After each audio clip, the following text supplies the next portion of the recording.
Bem-vindo aos Sussurros do Imaginário. Nosso canal é totalmente dedicado a audiobooks, proporcionando uma experiência imersiva para todos os amantes de boas histórias. Aqui, você pode relaxar e deixar sua imaginação fluir enquanto escuta os melhores títulos literários. Dica especial: para uma experiência ainda mais completa, recomendamos que você acompanhe o audiobook com o livro físico ou o e-book. Dessa forma, você poderá desfrutar tanto da narrativa quanto do texto original, unindo os dois mundos. Pedimos desculpas especialmente aos deficientes visuais por quaisquer falhas que possam ocorrer nos audiobooks, como trechos em outras línguas, pequenos erros de narração ou tradução. Isso acontece porque utilizamos narração sintética para manter a produção dos áudios. Queremos ouvir você. Sugira nos comentários livros que gostaria de ver aqui no canal. Não se esqueça de curtir, comentar e se inscrever para ficar por dentro de todas as novidades. Obrigado por estar conosco e bons sussurros.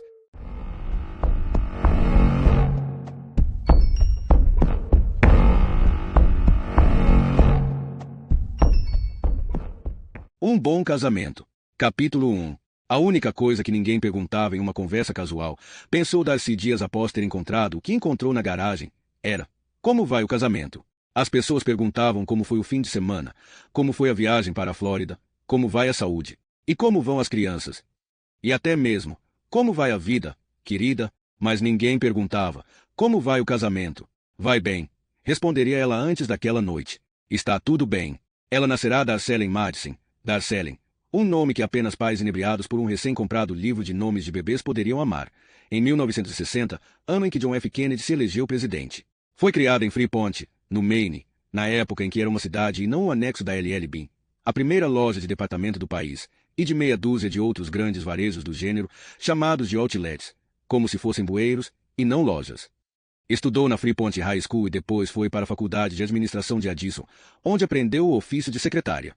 Foi contratada pela Johansson Chevrolet que, em 1984, quando Darcy saiu da empresa, era a maior concessionária de automóveis de Portland. Tinha uma beleza comum, mas com a ajuda de duas amigas um pouco mais sofisticadas aprendeu bastante sobre maquiagem para ficar bonita nos dias de trabalho e muito atraente nas noites de sexta e sábado, quando as garotas gostavam de sair para tomar margaritas em um lugar chamado O Farol, ou no Mexican Mix, onde havia música ao vivo.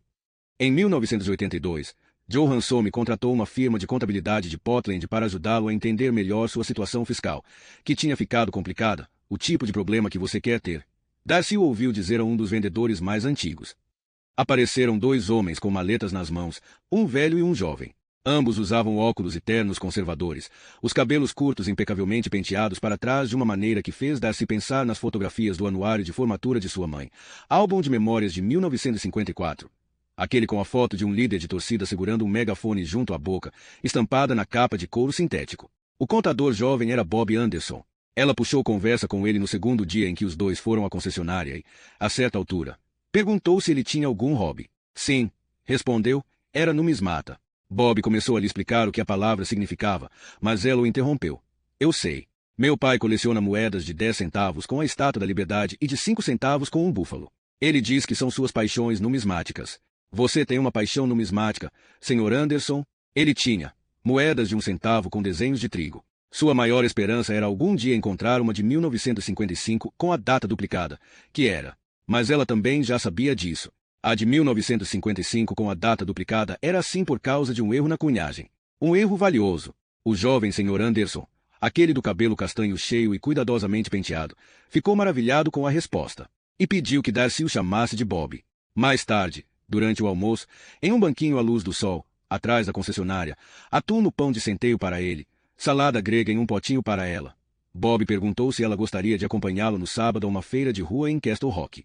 Disse que havia acabado de alugar um novo apartamento e estava procurando uma poltrona. E também uma TV, se alguém estivesse vendendo algo bom por um preço justo. Algo bom por um preço justo era uma frase com a qual ela se familiarizaria nos anos seguintes.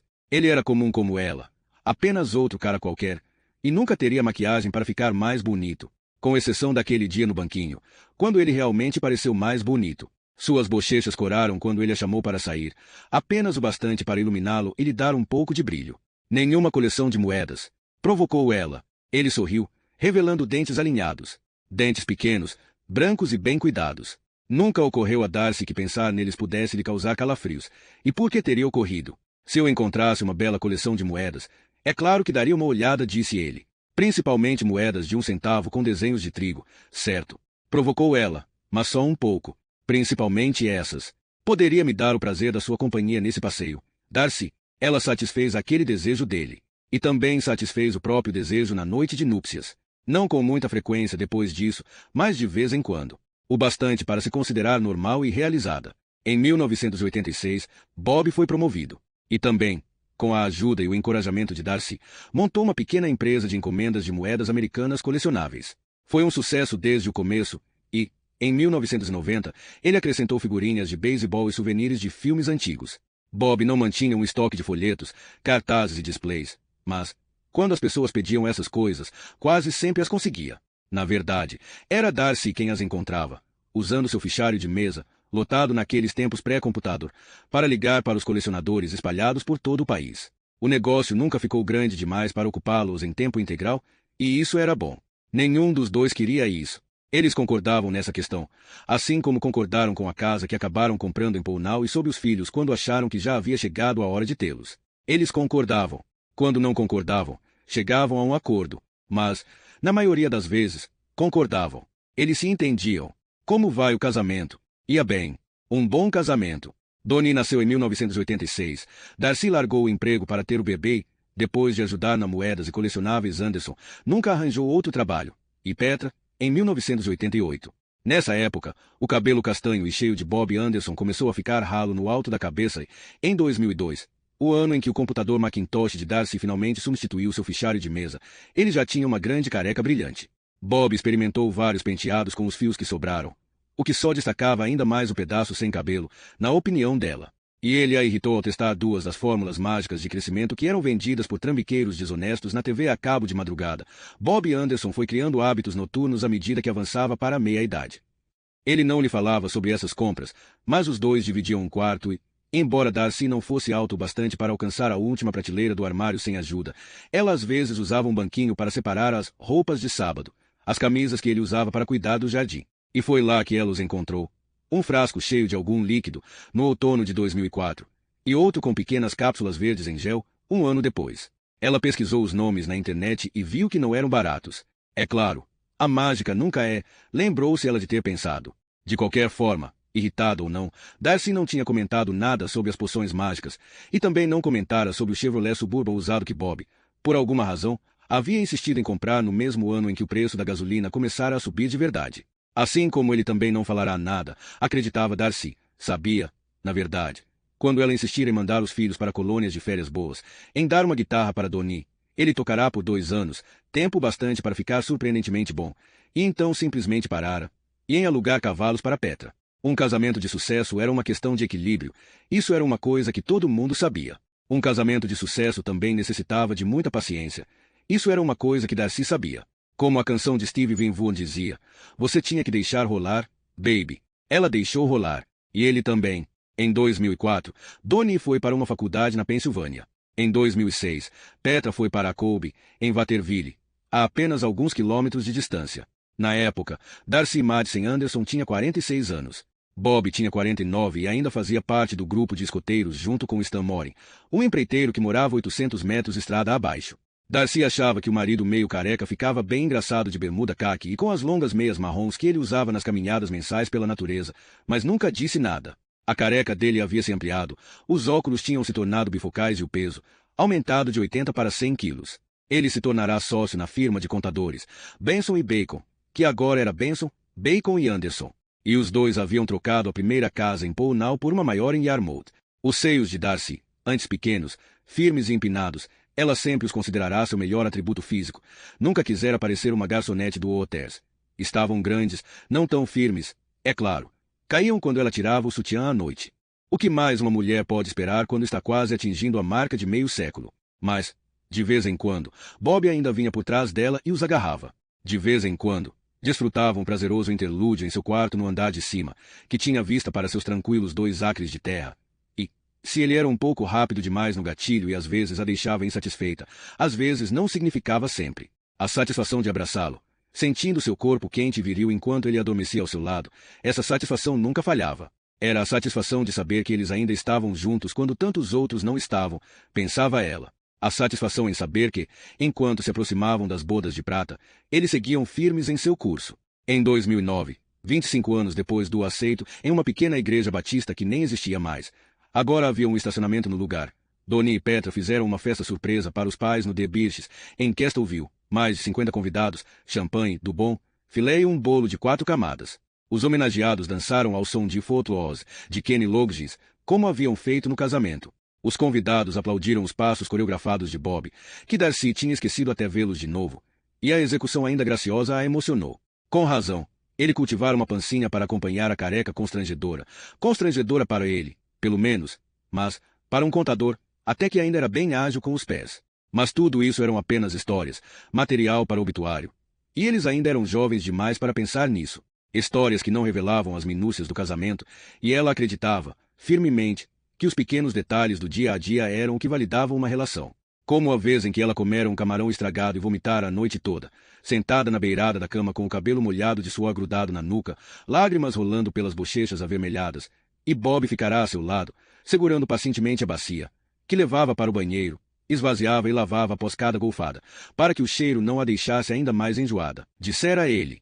Bob esquentara o carro para levá-la à emergência, às 6 da manhã seguinte, quando a terrível náusea finalmente começara a diminuir. Então ligara para a B.A. para dizer que estava doente e cancelara uma viagem para White River para ficar com ela, caso o mal-estar voltasse. Esse tipo de coisa funcionava nos dois sentidos. O que um fazia, o outro fazia também. Ela havia ficado ao lado do marido na sala de espera do Hospital St. Stephen, em 1994 ou 1995, esperando pelos resultados da biópsia depois que ele havia descoberto, no chuveiro, um caroço suspeito na axila esquerda. O resultado da biópsia fora negativo, o diagnóstico, um gânglio linfático infeccionado. O caroço ainda ficou lá por mais ou menos um mês e então sumiu sozinho. O vislumbre de uma revista de palavras cruzadas no colo de Bob pela porta entreaberta do banheiro enquanto ele estava na privada. O cheiro de colônia no rosto dele, o que significava que o Suburban ficaria fora da garagem por um dia ou dois, e seu lado da cama vazio por uma noite ou duas porque ele tinha que organizar a contabilidade de alguém em outra cidade. B.A. tinha clientes em todos os estados do norte da Nova Inglaterra.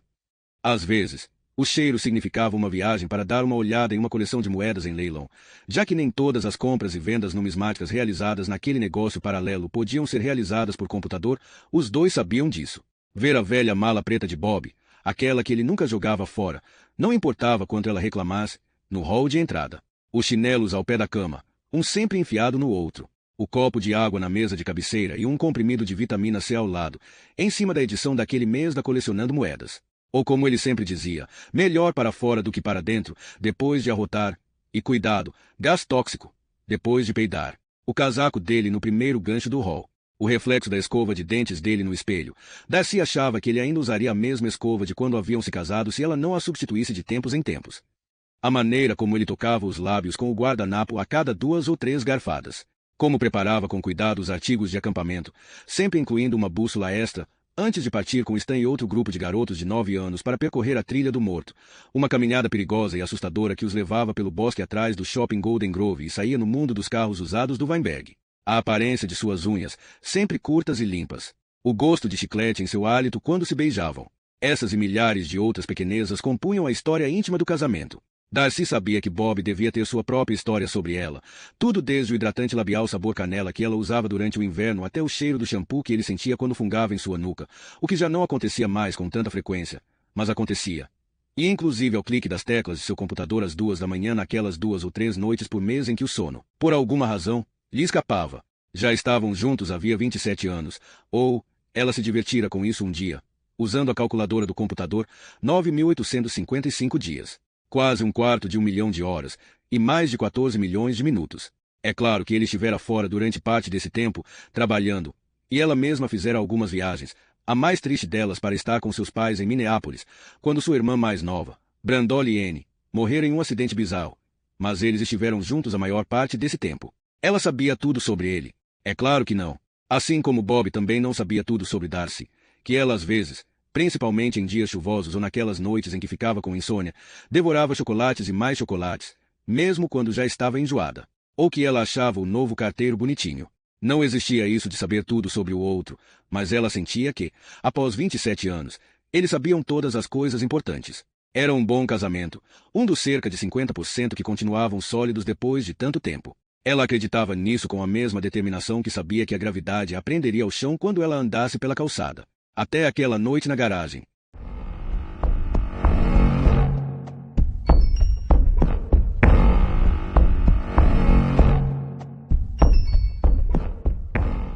Capítulo 2. Um bom casamento.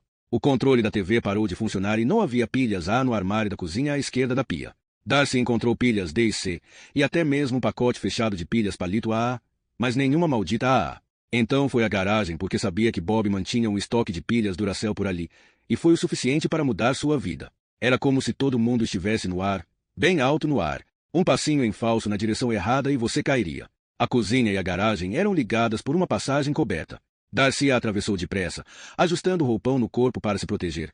2 dias antes, a onda de calor excepcionalmente forte havia terminado, e agora parecia que o inverno tinha chegado mais cedo. O vento congelava seus calcanhares. Ela deveria ter colocado meias e uma calça. Mas Chuende Almen iria começar em menos de 5 minutos, e a maldita TV estava presa na CNN. Se Bob estivesse lá, ela teria pedido a ele para trocar de canal. Havia botões para isso em algum lugar do aparelho, provavelmente na parte de trás, onde só um homem conseguiria encontrá-los, e depois pegar as pilhas. Afinal, a garagem era praticamente seu domínio. Ela só ia até lá para tirar seu carro, e apenas nos dias de chuva ou neve, caso contrário estacionava na entrada da garagem. Mas Bob estava em Montpellier, avaliando uma coleção de moedas de aço da Segunda Guerra Mundial, e ela era, pelo menos temporariamente, a única encarregada de la casa dos Anderson. Tateou às cegas pelo trio de interruptores ao lado da porta e os acionou com a base da mão. As lâmpadas fluorescentes do teto se acenderam. A garagem era espaçosa e organizada. As ferramentas estavam penduradas em um quadro na parede e a bancada de Bob estava em ordem. O chão era feito de concreto e pintado de cinza. Não havia manchas de óleo. Bob dizia que manchas de óleo no chão de uma garagem mostravam que os donos tinham uma lata velha ou não faziam uma manutenção cuidadosa. O Prius, que ele comprara havia 1 ano e usava para suas viagens diárias a Portland, estava lá. Bob havia levado sua SUV Jurássica com milhares de quilômetros rodados para Vermont. O Volvo de Darcy estava estacionado do lado de fora. Guardar o carro é tão fácil quando parar aí fora, dissera ele em mais de uma ocasião. Quando se está casado há 27 anos, comentários originais são bem raros. É só usar o controle do portão que fica no parasol. Gosto de deixá-lo onde eu possa ver, costumava responder Darcy, embora a verdadeira razão fosse seu medo de bater no portão da garagem quando saísse de ré. Ela detestava dar ré. E Darcy achava que ele sabia disso, assim como ela sabia que Bob tinha a mania peculiar de guardar as cédulas na carteira com a figura virada para a frente, e nunca deixava um livro aberto e virado para baixo quando parava de ler por algum tempo, porque, segundo ele, isso estragava a lombada. Pelo menos a garagem estava aquecida, grandes canos prateados, provavelmente deviam se chamar dutos, mas Darcy não tinha certeza, passavam pelo teto. Ela andou até a bancada, onde havia várias latas quadradas enfileiradas, todas devidamente rotuladas, parafusos, dobradiças e braçadeiras em L, canos. Ela achou isso bem simpático, miudezas. Havia um calendário da Sports Illustrated na parede, mostrando uma garota de maiô que parecia deprimentemente jovem e sensual. À esquerda, 2 fotografias presas com taxinhas. Uma era uma foto instantânea antiga de Donnie e Peter no campo da Liga Júnior de Yarmouth, vestidos com o uniforme do Boston Red Sox. Na parte de baixo, Bob escrevera com marcador preto: o time da casa, 1999. A outra foto, bem mais recente, mostrava Petra já adulta e Michael, seu noivo, abraçados em frente a um restaurante de mariscos em Old Orchard Beach. Nessa legenda dizia: o casal feliz. O armário em que as pilhas eram guardadas ficava à esquerda das fotos, com uma etiqueta em que se lia: material elétrico. Darcy andou até lá sem olhar para onde ia, confiando na organização quase maníaca de Bob, e tropeçou em uma caixa de papelão que não havia sido completamente empurrada para baixo da bancada.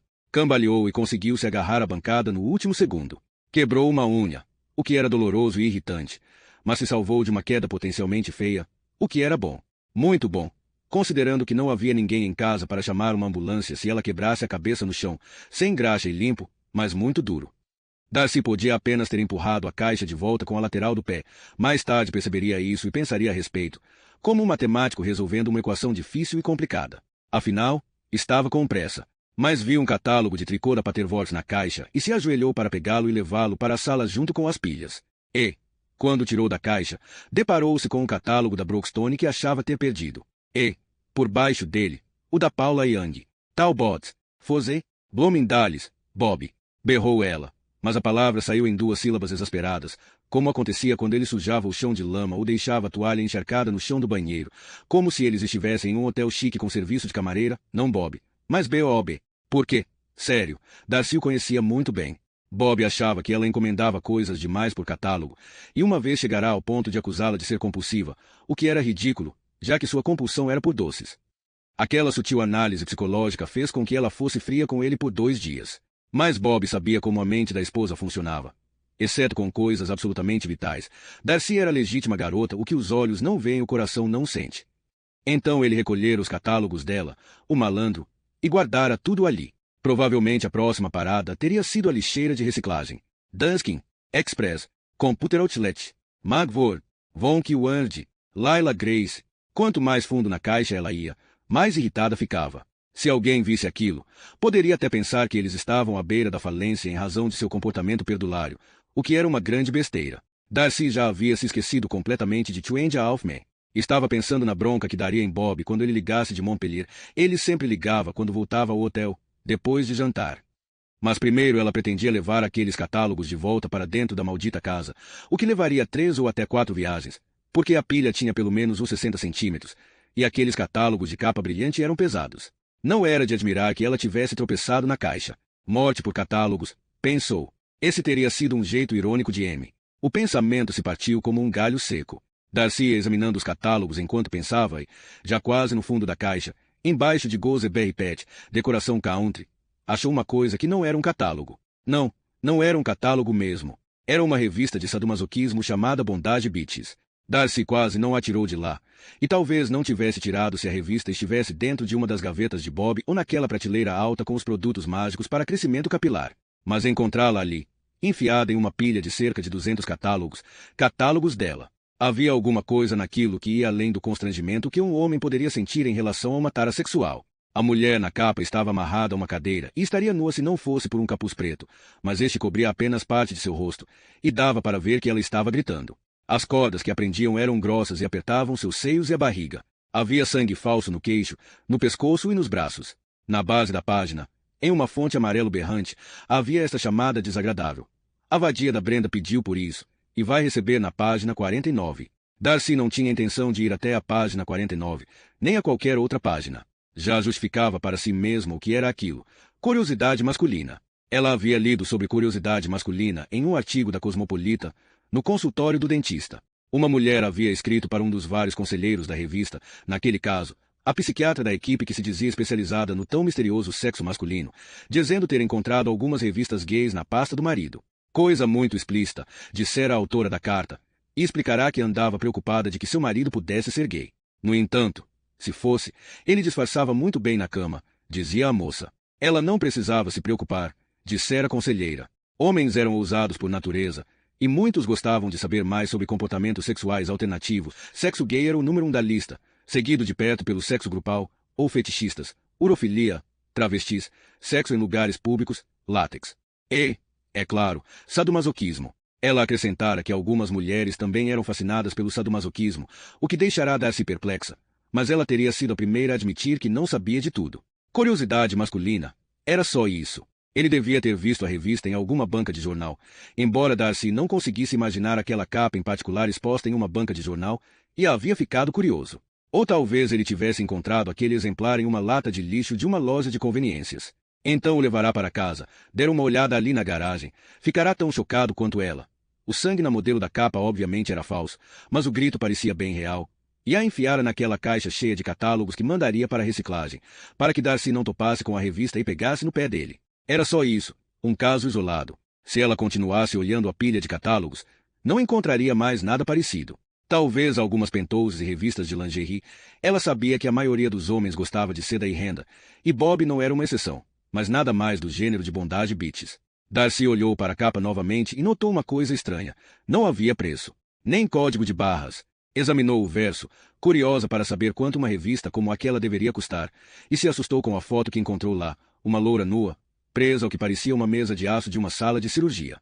Mas a expressão de pavor no rosto dela parecia tão real quanto uma nota de $3, o que era um pouco reconfortante. E o homem corpulento ao lado segurando uma faca Jinsu estava simplesmente ridículo de braceletes e cueca de couro. Parecia mais um contador do que alguém prestes a dilacerar a vagabunda masoquista do dia.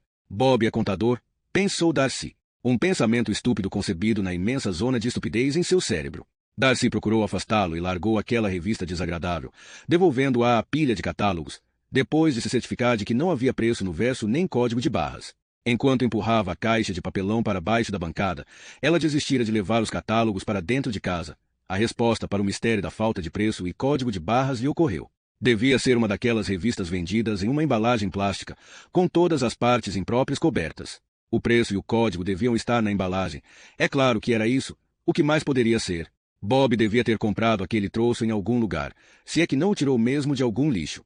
Talvez ele tenha comprado a revista pela internet. Provavelmente há sites especializados nesse tipo de coisa. Sem falar em jovens vestidas para parecer ter 12 anos. Deixe pra lá, disse Darcy em voz alta, balançando a cabeça de leve. Aquilo já estava feito.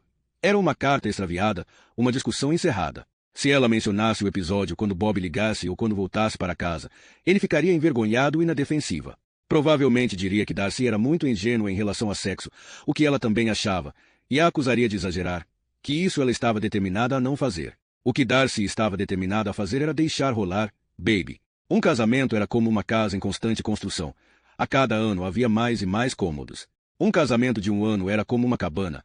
Um que já durava 27 anos era uma mansão imensa e complexa. Com certeza haveria rachaduras e alguns lugares para guardar coisas, a maioria deles empoeirada e abandonada.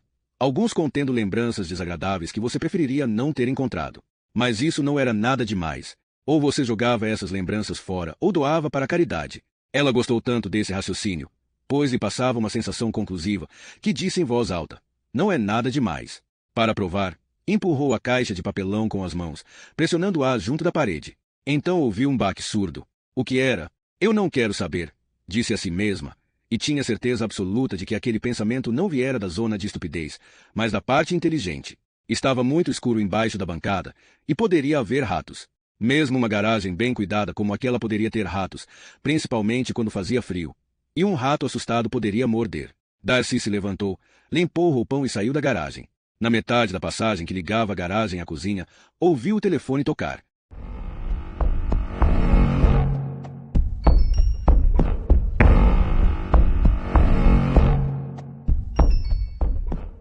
Capítulo 3. Ela já estava de volta à cozinha antes que a secretária eletrônica a atendesse, mas esperou. Se fosse Bob, Darcy ignoraria a chamada. Não queria falar com ele naquele momento. Ele poderia perceber alguma diferença em sua voz. Bob pensaria que ela havia ido à loja da esquina, ou até a Video Village, e ligaria de novo em 1 hora. Até lá, ela teria tempo de absorver sua descoberta desagradável. Estaria bem, e os dois poderiam conversar normalmente. Mas não era Bob, era Donnie. Ah, droga, eu queria muito falar com vocês. Darcy pegou o telefone, apoiou-se no balcão e disse, então fale. Eu estava voltando da garagem. Donnie tinha um monte de novidades. Ele se mudará para Cleveland, Ohio. E após 2 anos de trabalho ingrato em um cargo iniciante na maior empresa de publicidade da cidade, ele e um amigo haviam decidido abrir o próprio negócio. Bob tinha se mostrado veementemente contra e disse a Donnie que ele e seu sócio nunca conseguiriam o empréstimo inicial de que precisavam para bancar o primeiro ano de uma nova empresa. Vê se acorda, dissera ele quando Darcy lhe passará o telefone. Isso havia acontecido no começo da primavera, com os últimos vestígios de neve ainda visíveis sob as árvores e os arbustos do quintal. Você tem 24 anos, Donnie, e seu amigo Ken também. Vocês não vão conseguir nem renovar o seguro do carro por mais 1 ano. Nenhum banco vai financiar $70 mil para vocês abrirem um negócio, principalmente com a economia do jeito que está. Mas eles tinham conseguido o empréstimo e, depois, 2 grandes clientes, ambos no mesmo dia. Um era uma concessionária de automóveis em busca de uma abordagem mais jovem que atrairia clientes de 30 e poucos anos. O outro era o próprio banco que concederá a Anderson e Highwood o empréstimo inicial. Darcy gritou de alegria, e Donnie gritou em resposta. Eles conversaram por cerca de 20 minutos. Durante a conversa, foram interrompidos pelo bip duplo de uma chamada em espera. Você vai atender? Perguntou Donnie. Não, é só seu pai, que está em Montpellier, avaliando uma coleção de moedas de aço. Ele vai ligar de novo antes de ir dormir. Como ele está? Bem, pensou ela, mostrando interesse por coisas novas. Firme e respirando, respondeu Darcy. Essa era uma das frases favoritas de Bob, e fazia Donnie rir. Ela adorava ouvi-lo rir. E Pets, ligue para ela e descubra, Donald. Eu vou. Eu sempre ligo. Enquanto não faço isso, resuma para mim. Ela está ótima. cheia de planos para o casamento. Quem vê pensa que o casamento é na semana que vem e não em junho. Donnie, se você não fizer um esforço para entender as mulheres, nunca vai se casar. Não estou com pressa, tenho me divertido muito. Desde que tome cuidado, eu sou muito cuidadoso e muito educado. Tenho que ir agora, mãe. Vou sair com o Ken para beber em meia hora. Vamos começar a pensar em algo para apresentar à concessionária. Darcy quase lhe disse para não beber demais, mas se controlou. O filho ainda podia parecer um adolescente.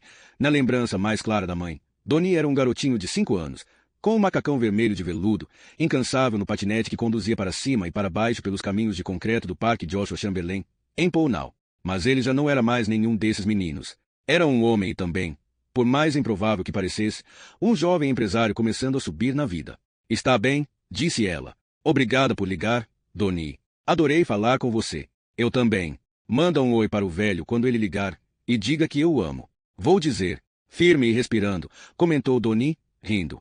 Para quantos grupos de escoteiros ele ensinou essa? Para todos. Darcy abriu a geladeira para ver se, por acaso, havia algum chocolate lá, geladinho e esperando por sua atenção. Não. É assustador. Te amo, mãe. Também te amo. Ela desligou, sentindo-se bem de novo. Sorrindo. Mas pouco depois, enquanto ainda estava parada ali, encostada no balcão, seu sorriso desapareceu. Um baque surdo. Darcy havia escutado um baque surdo quando empurrara a caixa de catálogos para baixo da bancada. Não um tinido, como se ela tivesse batido em alguma ferramenta caída, mas um baque surdo. Um som oco. Não me importo. Infelizmente, não era verdade. O ruído lhe deixará com a sensação de que faltava algo ali. A caixa também. Será que havia outras revistas como a Bondage Beaches lá dentro? Eu não quero saber. Certo, certo, mas talvez ela devesse descobrir ainda assim. Por quê? Se houvesse apenas uma revista, Darcy estaria certa sobre aquilo ser apenas uma curiosidade sexual já satisfeita com uma única espiada em um mundo repulsivo e desequilibrado, acrescentou para si mesma. Se houvesse mais exemplares, ainda assim poderia estar tudo bem afinal. Ele estava jogando tudo fora, mas talvez ela devesse saber, principalmente, o que era aquele baque surdo que aturdia mais sua mente do que a questão das revistas. Darcy pegou uma lanterna na despensa e voltou para a garagem. Na mesma hora, fechou bem o roupão e desejou ter colocado uma jaqueta. Estava mesmo ficando muito frio.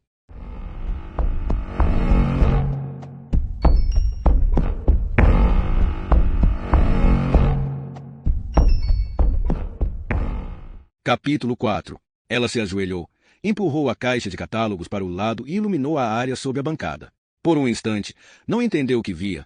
2 linhas escuras interrompiam o rodapé lisinho, uma delas um pouco mais grossa do que a outra. Então sentiu um frio de inquietação que se estendia do peito até a boca do estômago. Era um esconderijo. Deixe isso para lá, Darcy. É assunto dele. Pela sua própria paz de espírito, você deveria deixar as coisas como estão. Belo conselho, mas ela já havia ido longe demais. Engatinhou sobre a bancada com a lanterna na mão, preparando-se para a floresta de teias de aranhas, mas não havia nenhuma. Se ela era legítima garota, o que os olhos não veem, o coração não sente. Então seu marido careca, colecionador de moedas e líder dos escoteiros, era o legítimo garoto, tudo limpinho e arrumado. Além disso, ele mesmo já se enfiou aqui embaixo, então não tem como teias de aranhas terem se formado. Isso era verdade. Ela não sabia, não é? Mas achava que sim. As fendas estavam a uma distância de 20 centímetros uma da outra, em um pedaço de rodapé que parecia ter uma cavilha no meio, ou algo assim, para poder girá-lo. Ela havia batido a caixa ali com força suficiente para abrir uma fresta, mas isso não explicava o baque surdo. Empurrou um lado do rodapé. Ele girou, revelando um buraco de 20 centímetros de extensão, 30 de altura e talvez 50 de profundidade. Darcy pensou que poderia descobrir mais revistas, provavelmente enroladas, mas não encontrou nenhuma. Havia apenas uma pequena caixa de madeira, uma que ela reconheceu. A caixa que produzira o som oco. Estava na ponta, e o rodapé bateu nela quando se moveu. Darcy estendeu o braço, pegou a caixa e, sentindo um receio tão forte que parecia palpável, a puxou. Era a pequena caixa de carvalho que ela dera ao marido no Natal, 5 anos antes, talvez mais. Ou no aniversário dele. Disso ela não lembrava, só que fora uma ótima barganha em uma loja de artesanato em Castle Rock. Havia o desenho de uma corrente entalhado à mão no topo. Logo abaixo da corrente,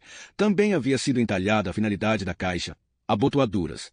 Bob tinha várias abotoaduras, embora preferisse usar camisas de botão para trabalhar. Algumas de suas joias de punho eram muito bonitas. Ela se lembrou de pensar que a caixa o ajudaria a mantê-las organizadas. Darcy sabia que a tinha visto em cima da cômoda no lado dele do quarto por um tempo depois que o presente havia sido desembrulhado e elogiado, mas não conseguia se lembrar de tê-la visto depois. É claro que não. Estava ali na garagem, no esconderijo embaixo da bancada dele. E Darcy poderia apostar o terreno e a casa, outra frase favorita de Bob, que, se a abrisse, não encontraria abotoaduras lá dentro. Então não abra. Outro bom conselho. Mas agora ela havia ido muito mais longe para segui-lo. Sentindo-se como uma mulher que entrou em um cassino, por alguma razão louca, apostou todas as economias de sua vida em uma única jogada, ela abriu a caixa. Que a caixa esteja vazia. Por favor, Deus, se você me ama, faça com que esteja vazia. Mas não estava. Dentro dela havia 3 retângulos de plástico, unidos por um elástico. Darcy os pegou com a ponta dos dedos, como uma mulher segura um trapo velho temendo que possa ter germes e sujeira. Tirou o elástico. Não eram cartões de crédito, o que havia imaginado a princípio. O de cima era um cartão de doador de sangue da Cruz Vermelha que pertencia a uma mulher chamada Marjorie Duval. Seu tipo sanguíneo era positivo, sua região, a Nova Inglaterra. Darcy virou o cartão e viu que Marjorie, quem quer que ela fosse, havia doado sangue pela última vez no dia 16 de agosto de 2010. 3 meses antes. Mas quem diabos era Marjorie Duval? Como Bob a conhecia? E por que o nome lhe parecia familiar? O próximo era um cartão da biblioteca de North Conway com o nome da mesma mulher. E tinha o endereço Honey Lane, 17, Southgansett, New Hampshire. O último item era a carteira de motorista de Marjorie Duval, de New Hampshire. Ela parecia uma mulher comum de uns 30 e poucos anos, não muito bonita, embora ninguém saísse muito bem na foto da habilitação, mas apresentável.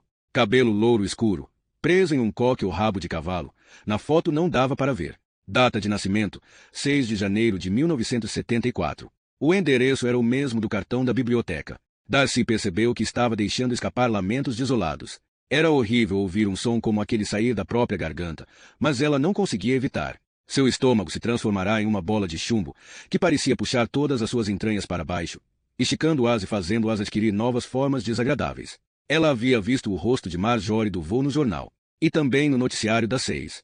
Com as mãos dormentes, prendeu o elástico de volta nos cartões, guardou-os na caixa e então a pôs outra vez no esconderijo. E já se preparava para tampá-lo quando se ouviu dizer: Não, não, não, isso não está certo. Não pode ser. Seria essa a voz da Darcy esperta ou da Darcy estúpida? Era difícil saber, mas tinha uma certeza. A Darcy estúpida abrirá a caixa. E, graças à Darcy estúpida, ela estava se abaixando de novo e pegando a caixa de volta, pensando: é um engano, tem que ser. Estamos casados por mais da metade de nossa vida. Eu saberia. Abrindo a caixa, pensando: e existe quem conheça outra pessoa de verdade? Antes daquela noite, ela, com certeza, diria que sim. A carteira de motorista de Marjorie Duval estava agora no alto da pilha. Antes, estava por baixo. Darcy a colocou no lugar certo. Mas qual dos outros 2 cartões era o primeiro, o da Cruz Vermelha ou da biblioteca? Era fácil. Tinha que ser fácil quando só havia 2 opções, mas ela estava nervosa demais para se lembrar. Colocou o cartão da biblioteca no alto e logo percebeu que estava errada, porque a primeira coisa que tinha visto quando abrirá a caixa havia sido um reflexo vermelho, vermelho como sangue. É claro que um cartão de doador de sangue seria vermelho, e era ele que estava no topo antes. Ela o colocou lá, e, enquanto prendia o elástico outra vez, o telefone na casa começou a tocar. Era ele. Era Bob, ligando de Vermont. E Darcy, se estivesse na cozinha para atender, ouviria sua voz alegre, que ela conhecia tão bem quanto a própria voz, perguntando: Ei, querida, como vai? Darcy contraiu os dedos, de repente, e o elástico arrebentou, voando para longe. Ela então soltou um grito, se de frustração ou medo, não sabia. Mas, sério, por que ter medo? Em 27 anos de casados ele nunca havia encostado a mão nela, a não ser para fazer carinho. E só levantara a voz algumas vezes. O telefone tocou de novo, e então parou no meio de um toque. Ele deixaria uma mensagem. Não achei você de novo. Droga. Me ligue para eu não ficar preocupado, ok? O número é. Ele também diria o número do quarto. Não arriscava nada. Não dava chance para o azar. O que ela estava pensando não podia ser verdade. Era como um daqueles delírios horripilantes que, às vezes, surgem da lama no fundo da mente, cintilando sua horrível plausibilidade. Que a azia era o princípio de um infarto, a dor de cabeça, um tumor cerebral. E que o fato de Petra não ter ligado domingo à noite significava que sofrerá um acidente de carro e agora estava em coma em algum hospital. Mas esses delírios em geral aconteciam às 4 da manhã, quando a insônia a dominava. Não às 8 da noite. E onde fora parar aquele maldito elástico? Ela o achou, por fim, caído atrás da caixa de catálogos que nunca mais queria examinar. Guardou no bolso, começou a se levantar para procurar outro, sem lembrar onde estava, e bateu a cabeça na bancada. Darcy começou a chorar. Não havia elásticos em nenhuma das gavetas da bancada, e isso a fez chorar ainda mais. Ela voltou para casa com os terríveis e inexplicáveis documentos no bolso do roupão e pegou um elástico da gaveta da cozinha, onde guardava todo tipo de quinquilharia que poderia ser útil: clipes de papel, arames para fechar sacos, ímãs de geladeira que haviam perdido boa parte do magnetismo. Um desses, dizia Darcy, é 10, e havia sido um presente de Bob. No balcão, a luz do telefone piscava sem parar, dizendo mensagem, mensagem, mensagem. Ela voltou correndo para a garagem, dessa vez sem segurar o roupão fechado. Já não sentia mais o frio do lado de fora, porque o gelo em seu interior estava bem pior. E ainda havia a bola de chumbo puxando suas entranhas para baixo, alongando-as. Darcy tinha a ligeira sensação de que precisava, e muito, ir ao banheiro. Esqueça. Segure a vontade. Finja que você está na estrada e que a próxima parada fica a 30 quilômetros. Termine o que tem que fazer. Ponha tudo de volta no lugar do jeito que estava. Então você poderá. Então ela poderia o quê? Esquecer. Até parece. Darcy prendeu os cartões com o elástico, percebeu que a carteira de motorista havia, de algum jeito, voltado para o topo, e chamou a si mesma de vadia estúpida. Um xingamento que teria feito Bob levar um tapa, se ele algum dia tivesse tentado chamá-la assim. Não que ele tivesse. Uma vadia estúpida, mas não uma vagabunda masoquista, murmurou Darcy, e sentiu uma súbita pontada de cólica na barriga. Ela caiu de joelhos e ficou paralisada no chão, esperando que passasse. Se houvesse um banheiro ali, ela teria corrido para lá, mas não havia. Quando a cólica passou, embora não completamente, Darcy rearrumou os cartões no que achava que era a ordem certa: doador de sangue, biblioteca, carteira de motorista. Então os colocou de volta na caixinha de abotoaduras. E a caixinha? No buraco. Pôs o pedaço de rodapé no lugar e a caixa dos catálogos exatamente onde estava antes de tropeçar nela, um pouco para fora da bancada. Ele nunca notaria a diferença. Mas Darcy tinha certeza disso. Se Bob fosse o que estava pensando, era terrível até mesmo ter essa possibilidade em sua mente, quando tudo que queria, meia hora antes, eram pilhas novas para o maldito controle remoto. Se fosse, então era cuidadoso havia muito tempo. E ele era cuidadoso, organizado, o legítimo garoto, tudo limpinho e arrumado. No entanto, se ele fosse também o que aqueles malditos cartões de plástico, malditos não, fudidos, pareciam sugerir, então Bob devia ser sobrenaturalmente cuidadoso, sobrenaturalmente atento. Ardiloso. Era uma palavra que ela nunca havia atribuído a Bob até aquela noite. Não, disse em voz alta para a garagem. Ela estava suando, o cabelo grudado no rosto em cachos esquisitos, sentia cólica e suas mãos tremiam como as de pessoas com mal de Parkinson, mas sua voz passava uma tranquilidade anormal, uma serenidade estranha. Não, ele não é assim. É um engano. Meu marido não é Beadi. Ela voltou para dentro da casa.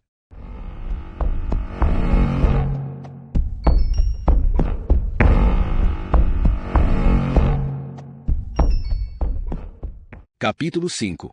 Darcy decidiu fazer chá. Chá acalmava. Estava enchendo a chaleira quando o telefone tocou de novo. Ela deixou a chaleira cair na pia. O barulho a fez dar um gritinho.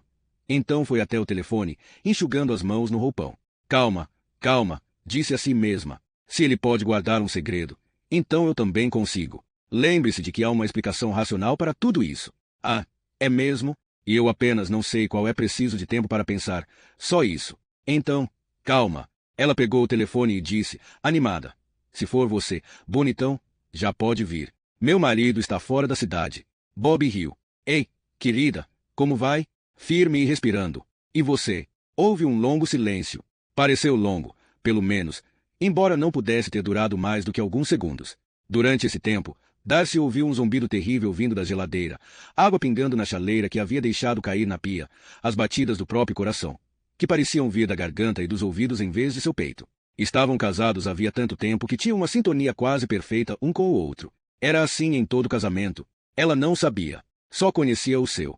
Mas agora começava a duvidar até mesmo disso. Você está soando engraçada, disse Bob. A voz meio rouca. Está tudo bem, amor? Darcy deveria ter ficado comovida. Em vez disso, estava apavorada. Marjorie Duval. O nome não estava simplesmente pendurado em frente aos seus olhos, mas também piscava como letreiro em neon de um bar. Por um momento, ela ficou sem reação e, para seu espanto, a cozinha que conhecia tão bem oscilava à medida que mais lágrimas brotavam em seus olhos. Aquela cólica pesada também estava de volta às suas entranhas. Marjorie Duval. A positivo. Honey Lane, 17. Como se dissesse, ei, querida, como vai a vida? Você está firme e respirando. Eu estava pensando em Brandolin. Ah, querida, disse Bob. A solidariedade em sua voz era bem típica dele. Darcy a conhecia bem. Não vinha contando com ela, dia após dia, desde 1984, ou até mesmo antes, enquanto ainda estavam namorando, quando ela percebeu que ele era o cara certo. Com certeza havia contado, assim como ele tinha contado com ela. A ideia de que tal solidariedade não seria nada além de cobertura açucarada em um bolo envenenado era loucura. O fato de ela estar mentindo para ele naquele momento era ainda mais insano. Isso, é claro, se houvesse graus de insanidade. Ou talvez a loucura fosse única, e não houvesse forma comparativa ou superlativa. E por que ela estava pensando nisso? Meu Deus, por quê? Mas Bob estava falando, e ela não tinha ideia do que ele acabará de dizer. Você pode repetir. Eu estava pegando o chá. Outra mentira. Suas mãos tremiam demais para conseguir pegar qualquer coisa, mas era uma mentira pequena e plausível. E sua voz não tremia. Pelo menos ela achava que não. Perguntei por que você se lembrou dela. Donnie ligou e perguntou pela irmã. E isso me fez pensar na minha. Saí para dar uma volta. Fiquei fungando, embora boa parte tenha sido só por causa do frio. Você provavelmente percebeu isso na minha voz. Sim, na hora. Ouça, acho melhor desistir de Burlington e voltar logo para casa. Ela quase gritou não, mas essa seria exatamente a coisa errada a fazer. Isso faria pegar a estrada de manhã bem cedo, todo preocupado. Faça isso e vou socá-lo, disse Darcy. E ficou aliviada quando ele riu. Charlie Frade disse que essa feira em Burlington valia a pena, e os contatos dele são bons. Seus instintos também. Você vive falando isso. É, mas não gosto de ouvir você assim triste. O fato de ele ter percebido, na hora, que havia algo de errado com ela era ruim. Depois ela precisou mentir sobre qual era o problema. Ah, isso foi pior. Darcy fechou os olhos, viu Brenda, a vagabunda masoquista, gritando com seu capuz negro, e então os reabriu. Eu fiquei triste, mas agora estou melhor, afirmou ela. Foi só uma fuga momentânea. Ela era minha irmã, e eu vi meu pai a trazendo para casa. Às vezes penso nisso, é só. Eu sei, disse ele. E sabia mesmo. A morte da irmã de Darcy não tinha sido a razão pela qual ela se apaixonara por Bob Anderson, mas a forma como ele compreendeu seu pesar estreitou aquela ligação. Brandolin Madison, enquanto fazia esqui cross-country, fora atropelada e morta por um cara bêbado dirigindo uma moto de neve. Ele fugira, abandonando o corpo dela no bosque a uns 800 metros da casa dos Madison. Quando Brandy não voltou às 8 da noite, 2 policiais de Freeport e a patrulha do bairro organizaram grupos de busca. O pai de Darcy achará o corpo e o levará para casa, carregando-a por quase 1 quilômetro por um bosque de pinheiros. Darcy, que esperava na sala de estar, vigiando o telefone e tentando manter a mãe calma, havia sido a primeira a vê-lo. Seu pai viera andando pelo jardim sob a luz forte de uma lua cheia de inverno, com pequenas nuvens brancas de condensação saindo pela boca. A primeira coisa em que Darcy pensara, isso ainda a horrorizava, fora naqueles antigos filmes bregas de amor em preto e branco que às vezes passavam no canal TCM, em que os caras carregam suas noivas pela soleira de seu lindo chalé de lua de mel, enquanto 50 violinos compõem a trilha sonora melosa. Darcy havia descoberto que Bob Anderson a compreendia de uma maneira que a maioria das pessoas não conseguia. Ele não havia perdido um irmão ou uma irmã, mas o melhor amigo. O garoto havia atravessado a estrada para tentar pegar um arremesso que tinha ido parar longe durante um jogo improvisado de beisebol. A bola não havia sido arremessada por Bob, pelo menos. Ele não gostava de beisebol e tinha ido nadar naquele dia, e fora atropelado por um caminhão de entregas e morrido no hospital, pouco tempo depois. Essa coincidência de dores antigas não era a única coisa que fazia a relação do casal parecer especial, mas era a que a tornava, de certo modo, mística. Não uma coincidência, mas um destino. Fique em Vermont, Bob. Vá para a feira. Adoro saber que você se preocupa, mas, se voltar correndo para casa, vou me sentir uma criança. E aí vou ficar chateada. Está bem. Mas ligo para você amanhã às 7h30. Esteja avisada. Ela riu, e ficou aliviada ao perceber que era uma risada sincera, ou tão perto disso que não fazia diferença. E por que ela não poderia rir de verdade? Porque não. Ela o amava, e lhe daria o benefício da dúvida. De qualquer dúvida. Não era uma escolha. Não se podia simplesmente desligar o amor, mesmo aquele amor que já fazia quase parte da rotina e não era mais questionado, após 27 anos de casados. Do mesmo modo que se desligava uma torneira. O amor vinha do coração, e o coração tinha as próprias vontades. Bob, você sempre liga às 7h30. É verdade. Ligue mais tarde se você precisar de alguma coisa, não importa a hora, completou Darcy. Agora ela já quase se sentia normal de novo. Era realmente incrível como a mente podia se recuperar depois de tantos golpes. Eu ligo. Eu te amo, querida. A conclusão de tantas conversas ao longo dos anos. Também te amo, disse ela, sorrindo. Então desligou, apoiou a testa na parede, Fechou os olhos e começou a chorar antes mesmo que o sorriso deixasse seu rosto.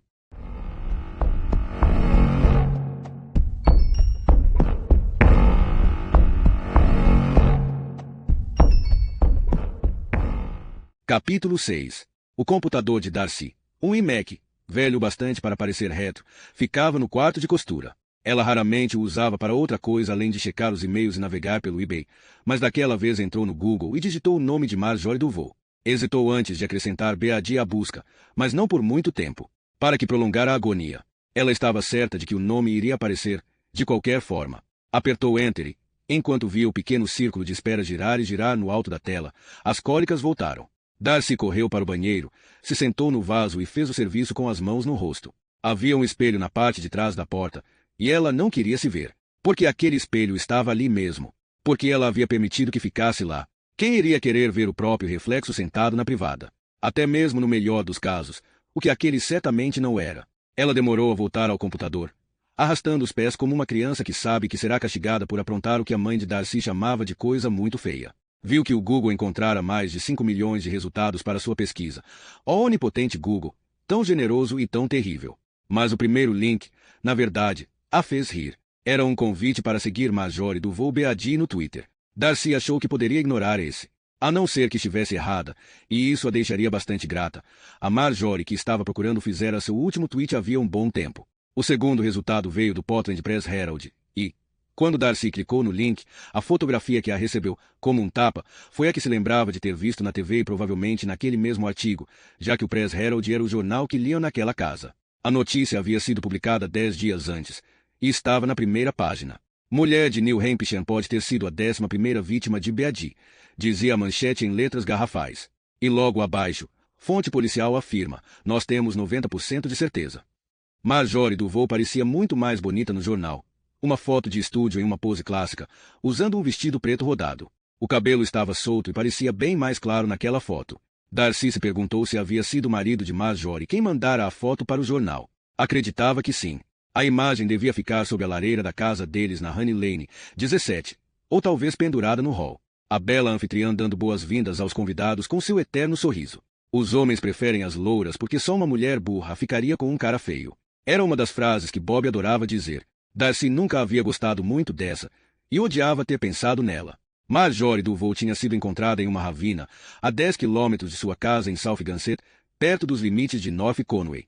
O xerife especulou que a provável causa da morte era estrangulamento, mas não podia afirmar com certeza.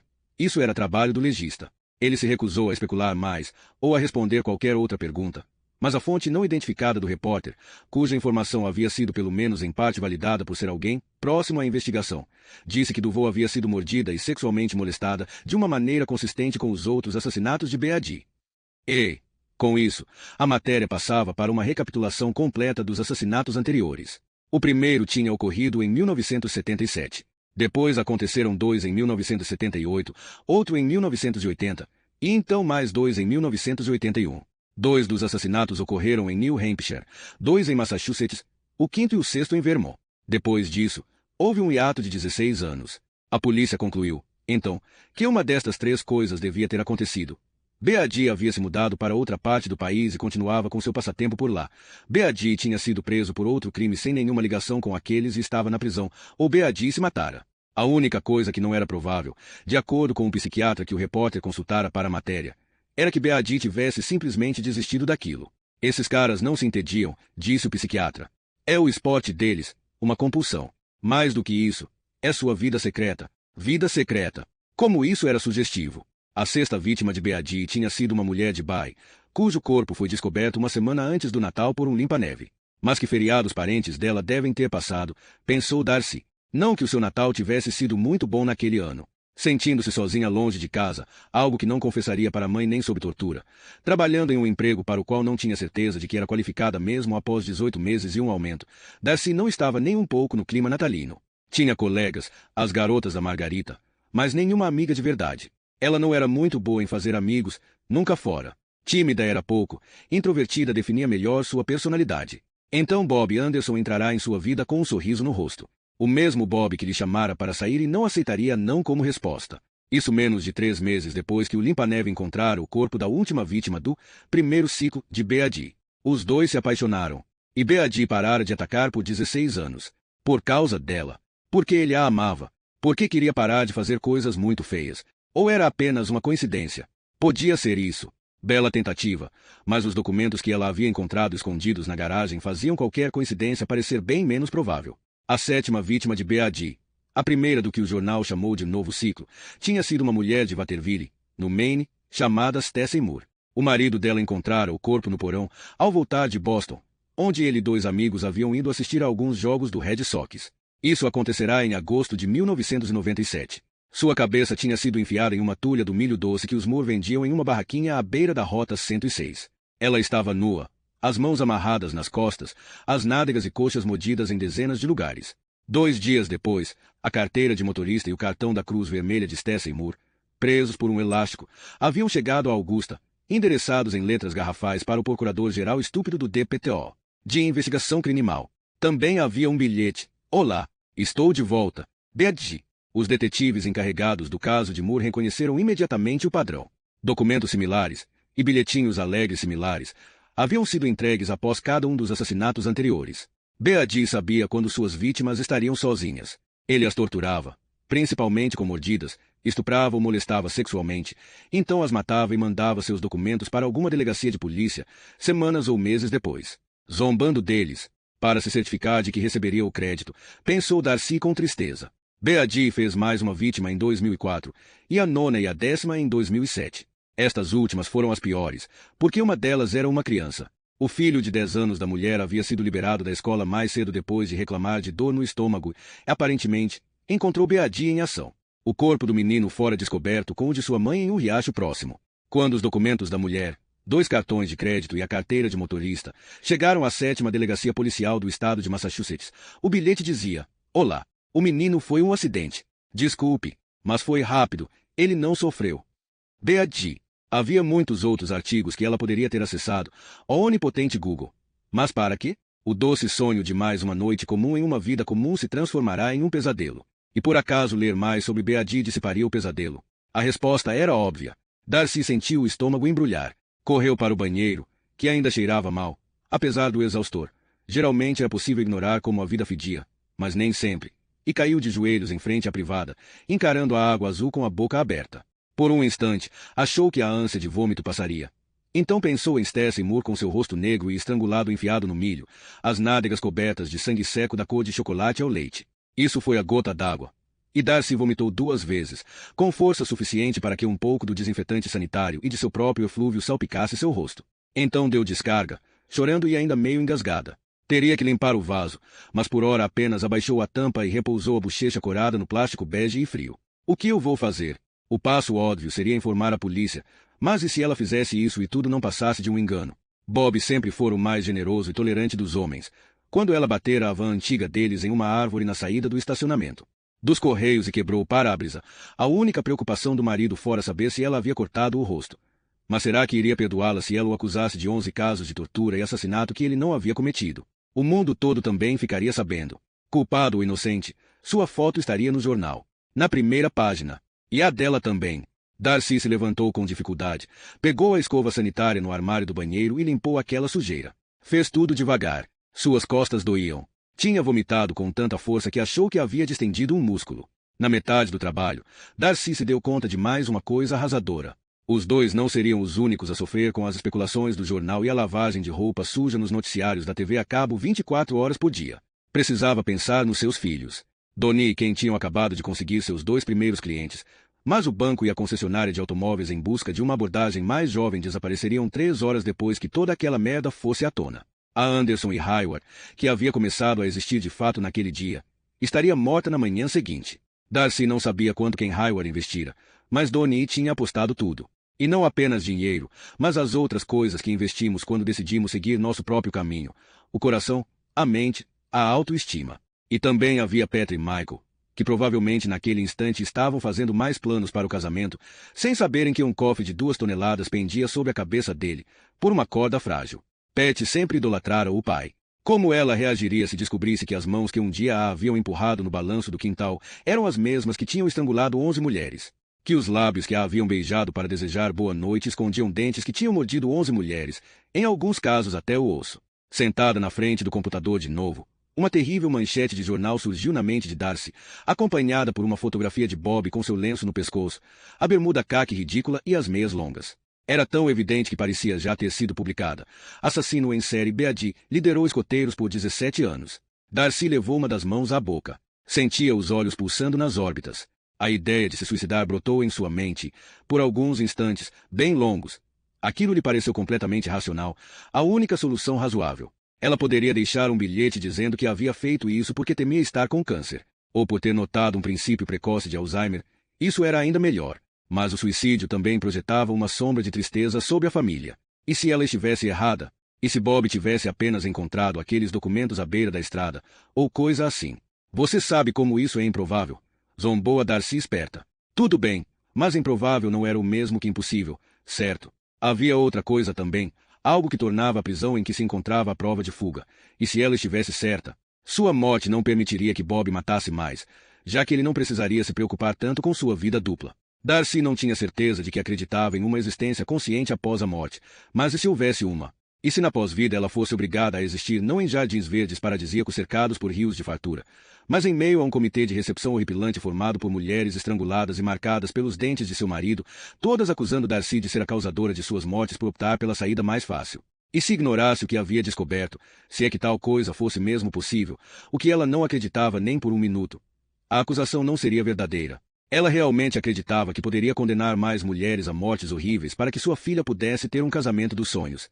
Darcy pensou, eu queria estar morta. Mas não estava. Pela primeira vez em anos, Darcy Madsen Anderson se levantou da cadeira e se pôs de joelhos para suplicar. Não adiantou.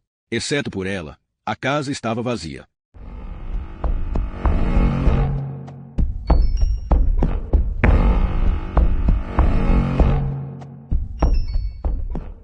Capítulo 7. Darcy nunca havia mantido diários, mas tinha agendas de 10 anos antes guardadas no fundo de seu espaçoso baú de costura, e décadas de registros das viagens de Bob enfurnados em uma das gavetas de arquivo no armário do escritório.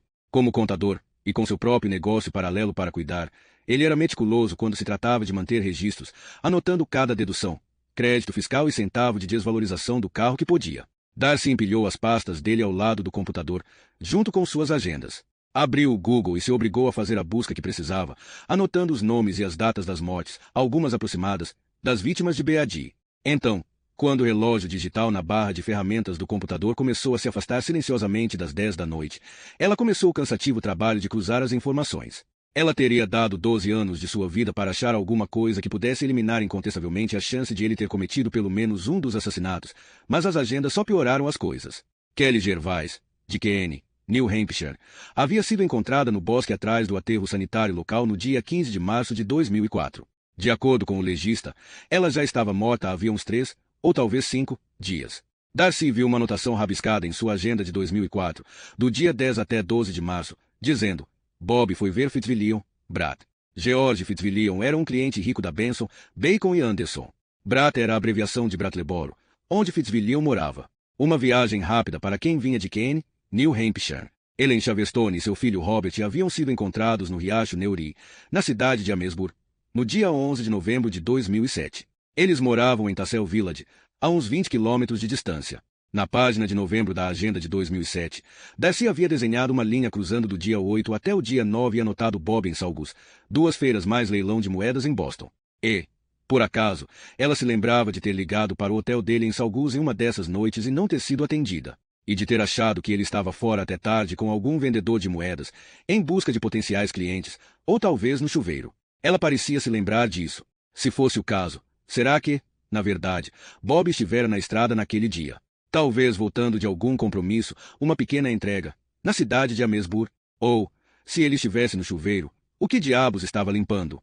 Darcy, então, começou a examinar os registros de viagem e comprovantes de despesa de Bob enquanto o relógio na barra de ferramentas passava pelas 11 e começava a seguir em direção à meia-noite, a hora das bruxas, quando alguns dizem que os cemitérios despertam. Trabalhou com cuidado e parou várias vezes para conferir os dados novamente. Não havia muito material útil sobre o final dos anos 1970. Bob não viajava tanto naquela época.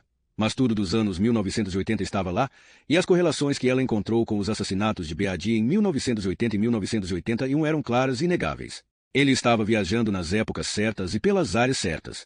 E, como insistia Darcy esperta, quando alguém encontra muito pelo de gato na casa de uma pessoa, pode ter certeza de que há um felino se escondendo em algum lugar. Então o que eu faço agora? A resposta parecia ser levar sua cabeça confusa e assustada para o quarto. Ela duvidava que conseguisse dormir, mas pelo menos poderia tomar um banho quente e deitar um pouco. Estava exausta, suas costas doíam por causa do vômito, e ela fedia a suor. Desligou o computador e subiu para o segundo andar, arrastando os pés. O chuveiro aliviou um pouco a dor nas costas e uns 2 comprimidos de Tilenol aliviariam mais, mas só lá pelas 2 da manhã. Tinha certeza de que estaria acordada para descobrir. Quando guardou o Tilenol de volta no armário, pegou um frasco de remédio para a insônia. Segurou-o por quase um minuto inteiro, então o guardou também. Ele não a faria dormir, apenas a deixaria grogue, talvez, mais paranoica do que já estava. Darcy se deitou e olhou para a mesa de cabeceira do outro lado da cama. O relógio de Bob. Os óculos de leitura extras de Bob. Um exemplar de um livro chamado A Cabana. Você deveria ler isso, Darcy. Vai mudar sua vida, dissera ele 2 ou 3 noites antes dessa última viagem. Darcy desligou a luz do abajur, viu Tess e Moore enfiada na tulha de milho e o acendeu de novo. Na maioria das noites, a escuridão era sua amiga, o gentil arauto do sono, mas não naquela. Naquela noite, a escuridão era habitada pelo harém de Bob. Você não tem certeza disso. Lembre-se de que você não tem certeza absoluta disso. Mas quando alguém encontra muito pelo de gato, já chega dessa história de pelos de gato também. Darcy ficou lá deitada, bem mais acordada do que temera, a mente dando voltas e mais voltas, ora pensando nas vítimas, ora pensando em seus filhos, ora em si mesma, e até em uma história da Bíblia havia muito esquecida sobre Jesus rezando no jardim de Getsemane. Ela olhou para o relógio de Bob depois do que parecia ter sido uma hora inteira vivenciando aquele círculo terrível de preocupação e viu que só haviam se passado 12 minutos. Então se apoiou em um cotovelo e virou o relógio para a janela. Ele só estará em casa amanhã às 6 da noite, pensou ela. Embora, como era 0h15, Darcy achasse que, tecnicamente, ele estaria em casa naquela noite. Ainda assim, isso lhe dava 18 horas. Com certeza bastante tempo para tomar alguma decisão. Ajudaria se ela conseguisse dormir, mesmo que fosse pouco. O sono tinha um jeito de renovar a mente, mas isso estava fora de questão. Ela cochilaria por alguns minutos, mas acabaria pensando em Marjorie Duval, ou Tess Moore, ou, e este era o pior, Robert Chavestone, de 10 anos de idade. Ele não sofreu. E então qualquer possibilidade de sono iria embora outra vez. A ideia de que nunca mais conseguiria dormir de novo passou pela sua mente. Isso era impossível, é claro, mas deitada ali, com o gosto do vômito ainda na boca, apesar do antisséptico bucal que havia usado, parecia completamente plausível. A certa altura, Darcy se pegou pensando no ano em que, durante a infância, ela andava pela casa se olhando nos espelhos. Ficava parada na frente deles com as mãos envolvendo as laterais do rosto e o nariz tocando o vidro, mas prendendo a respiração para não embaçar a superfície. Quando sua mãe a flagrava, lhe dava um safanão para ela sair dali. Isso deixa manchas, e eu que tenho que limpar. E, de qualquer forma, por que está tão interessada em si mesma? Você nunca vai ser conhecida por sua beleza. E por que está tão perto? Não dá para ver nada olhando a essa distância. Quantos anos tinha na época? 4, 5. Jovem demais para explicar que não era em seu reflexo que estava interessada, ou não principalmente. Darcy acreditava que os espelhos eram portais para outro mundo, e que o que via refletido não era a sala de estar ou o banheiro deles, mas a sala de estar ou o banheiro de outra família. Os Matson em vez dos Madsen, talvez. Porque a imagem do outro lado do espelho era parecida, mas não idêntica, e, se Darcy olhasse bastante, conseguia notar algumas diferenças. Um tapete que parecia ser oval lá e não redondo como ali, uma porta que parecia ter um trinco, em vez de um ferrolho, um interruptor que estava do lado errado da porta. A menininha também não era a mesma. Ela estava certa de que eram parentes, irmãs de espelho, mas não a mesma. Em vez de Darcellen Madsen, aquela garotinha podia se chamar Jane, Sandra ou até mesmo Eleanor Rigby, que, por alguma razão assustadora, catava o arroz das igrejas onde aconteciam casamentos. Deitada sob a luz do abajur apoiado na mesa de cabeceira, cochilando sem perceber, Darcy pensou que se tivesse conseguido contar à mãe o que procurava, se houvesse explicado sobre a garota sombria que não era bem ela, talvez tivesse feito algumas visitas a um psiquiatra infantil. Mas não era a garota que a interessava, nunca havia sido a garota. O que a interessava era a ideia de que havia um mundo inteiro atrás dos espelhos. Se conseguisse passar para aquela outra casa, a casa sombria, e sair pela porta, o restante daquele mundo estaria à espera dela. É claro que Darcy esquecera essa ideia e, auxiliada por uma nova boneca, que ela chamara de Senhora Butterworth, em homenagem à sua calda de panqueca favorita, e uma nova casa de bonecas, ela havia passado a ter fantasias mais aceitáveis de menininha. Cozinhar, limpar, fazer compras, chamar a atenção do bebê, se arrumar para jantar. Agora, após todos esses anos, ela finalmente havia encontrado o caminho através do espelho. Só que não havia nenhuma garotinha esperando na casa sombria. Em vez disso, havia um marido sombrio, alguém que estivera vivendo atrás do espelho o tempo todo e fazendo coisas terríveis por lá. Algo bom por um preço justo, Bob gostava de dizer, o lema perfeito para um contador. Firme e respirando, uma resposta para a pergunta como vai que cada criança em cada turma de escoteiros que ele já havia levado pela trilha do morto conhecia bem. Uma resposta que, sem dúvida, alguns daqueles garotos ainda repetiam na idade adulta. Os homens preferem as louras, não se esqueça disso. Porque só uma mulher burra. Mas então o sono embalou Darcy. Embora esse enfermeiro gentil não pudesse carregá-la para longe, as rugas em sua testa e nos cantos de seus olhos vermelhos e inchados suavizaram um pouco. Ela estava próximo bastante da consciência para se agitar na cama quando o marido estacionou na entrada da garagem, mas não o bastante para despertar. Poderia até ter acordado se os faróis do Suburban tivessem iluminado o teto, mas Bob desligara o farol no fim do quarteirão para não acordá-la.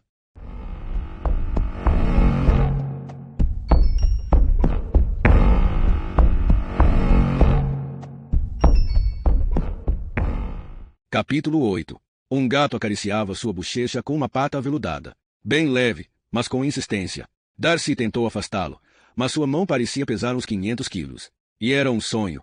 De qualquer forma, tinha que ser. Eles não tinham gato. Mas quando alguém encontra muito pelo de gato pela casa, deve haver um escondido em algum lugar, disse sua mente, que lutava para acordar, de maneira bastante lógica. Agora a pata acariciava sua franja e sua testa. E não podia ser um gato, porque gatos não falam. Acorde, Darcy. Acorde, querida. Precisamos conversar. A voz, tão suave e reconfortante quanto o toque. A voz de Bob.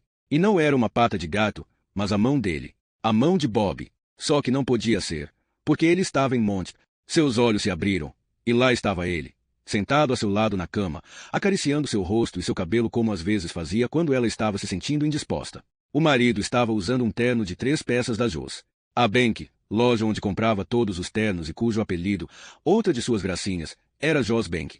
Mas o colete estava desabotoado e o colarinho, aberto. Ela via a ponta de sua gravata saindo do bolso do paletó como uma língua vermelha. A barriga dele pendia sobre o cinto, e o primeiro pensamento coerente de Darcy foi, você realmente precisa fazer alguma coisa com relação ao seu peso, Bob. Isso não é bom para seu coração. O cu. O som saiu de sua boca como um grasnado quase incompreensível. Ele sorriu e continuou a acariciar seu cabelo, sua bochecha, sua nuca. Ela limpou a garganta e tentou de novo. O que você está fazendo aqui, Bob? Devem ser. Ela levantou a cabeça para olhar para o relógio, o que, é claro, não adiantou nada. O relógio estava virado para a parede. Bob olhou para o relógio de pulso. Abriu um sorriso quando a acordou com carícias, e ainda estava sorrindo. 15 para as 3. Fiquei sentado na droga do meu quarto de hotel velho por quase 2 horas depois que conversamos, tentando me convencer de que o que eu estava pensando não poderia ser verdade. Só que não cheguei aonde estou fugindo da verdade. Então entrei no Burban e peguei a estrada. Não havia muito trânsito. Não sei porque não viajo mais de madrugada. Talvez eu passe a fazer mais isso. Se eu não for para Shawshank, é claro. Ou para a prisão estadual de New Hampshire, em Concord. Mas isso só depende de você, não é? A mão dele, acariciando o rosto de Darcy. A sensação era familiar. Até o cheiro era familiar, e ela sempre adorou isso. Mas não mais. E a razão não era só a descoberta terrível daquela noite. Como ela nunca percebera como aquele carinho era condescendente e possessivo. Você é uma cadela velha. Mas é a minha cadela velha, parecia dizer aquele toque agora. Só que você mijou no chão enquanto eu estava fora, e isso é uma coisa feia. Na verdade, é uma coisa muito feia. Ela empurrou a mão dele e se sentou. Do que em nome de Deus você está falando? Você chega de fininho, me acorda. Sim, você estava dormindo com a luz acesa. Vi assim que virei na entrada da garagem. Não havia culpa em seu sorriso. Nada sinistro também. Era o mesmo sorriso doce de Bob Anderson que ela amara quase desde a primeira vez que o vira. Por um instante, Darcy se lembrou de como ele fora gentil na noite de núpcias, sem apressá-la, dando-lhe tempo para se acostumar com a novidade. Que é o que ele vai fazer agora? Pensou ela. Você nunca dorme com a luz acesa, Darcy. E, embora esteja de camisola, ainda está de sutiã, o que também nunca faz. Você simplesmente se esqueceu de tirá-lo, não foi? Pobre querida. Pobrezinha. Tão cansada. Por um momento, ele tocou seus seios, e então, felizmente, Tirou a mão. Além disso, você virou meu relógio para não precisar ver as horas. Estava nervosa, e eu sou o culpado. Sinto muito, Darcy, do fundo do meu coração. Eu comi alguma coisa que me fez mal. Foi tudo em que ela conseguiu pensar. Ele sorriu pacientemente. Você encontrou o meu esconderijo especial na garagem. Não sei do que você está falando. Ah, você fez um bom trabalho colocando tudo de volta no lugar em que encontrou, mas sou muito cuidadoso com essas coisas, e o pedaço de fita adesiva que eu havia colado sobre aquele trecho do rodapé estava rasgado. Você não percebeu isso, não é? E por que perceberia? É o tipo de fita que fica quase invisível quando grudada. Além disso, a caixa lá dentro estava uns 3 ou 4 centímetros à esquerda de onde eu a havia colocado, de onde sempre a coloco. Ele estendeu a mão para acariciar o rosto de Darcy de novo, e então a recolheu, aparentemente sem rancor, quando ela virou a cara. Bob, sei que você está cismado com alguma coisa, mas, sinceramente, não sei o que é. Talvez esteja trabalhando demais. Bob curvou a boca e fez um beicinho, e seus olhos se encheram de lágrimas. É incrível. Ela teve que se controlar para não sentir pena dele. As emoções eram apenas outro costume humano, ao que parecia, tão condicionadas quanto qualquer outro. Acho que sempre soube que este dia chegaria. Não tenho a mínima ideia do que você está falando. Ele suspirou. Tive uma longa viagem de carro para pensar nisso, querida. E quanto mais eu pensava, quanto mais me concentrava, mais parecia que só havia de fato uma pergunta que precisava de resposta. OQDF. Eu não. Fez ele, tocando gentilmente os lábios dela com o dedo. Ela sentia o cheiro de sabão. Ele devia ter tomado banho antes de sair do hotel. Uma coisa típica de Bob. Eu vou lhe contar tudo. Vou abrir o jogo. Acho que, lá no fundo, sempre quis que você soubesse. Ele sempre quisera que ela soubesse. Meu Deus! Coisas piores ainda deviam estar por vir. Mas aquela, com certeza, era a mais terrível de todas até o momento. Eu não quero saber. Seja lá o que você tenha aí na sua cabeça, eu não quero saber. Eu vejo uma resposta diferente nos seus olhos, querida, e fiquei muito bom em ler os olhos das mulheres. Me tornei um especialista. OQDF quer dizer o que Darcy faria. Neste caso, o que Darcy faria se encontrasse meu esconderijo especial. E o que há dentro da minha caixa especial. Sempre amei aquela caixa, a propósito, porque foi um presente seu. Ele se inclinou para a frente e lhe deu um beijo rápido entre as sobrancelhas. Os lábios dele estavam úmidos. Pela primeira vez em sua vida, aquele toque na pele de Darcy lhe causou aversão. E então lhe ocorreu que poderia estar morta antes que o sol nascesse. Porque mulheres mortas não falam. Embora ele vá garantir que eu não sofra, pensou ela.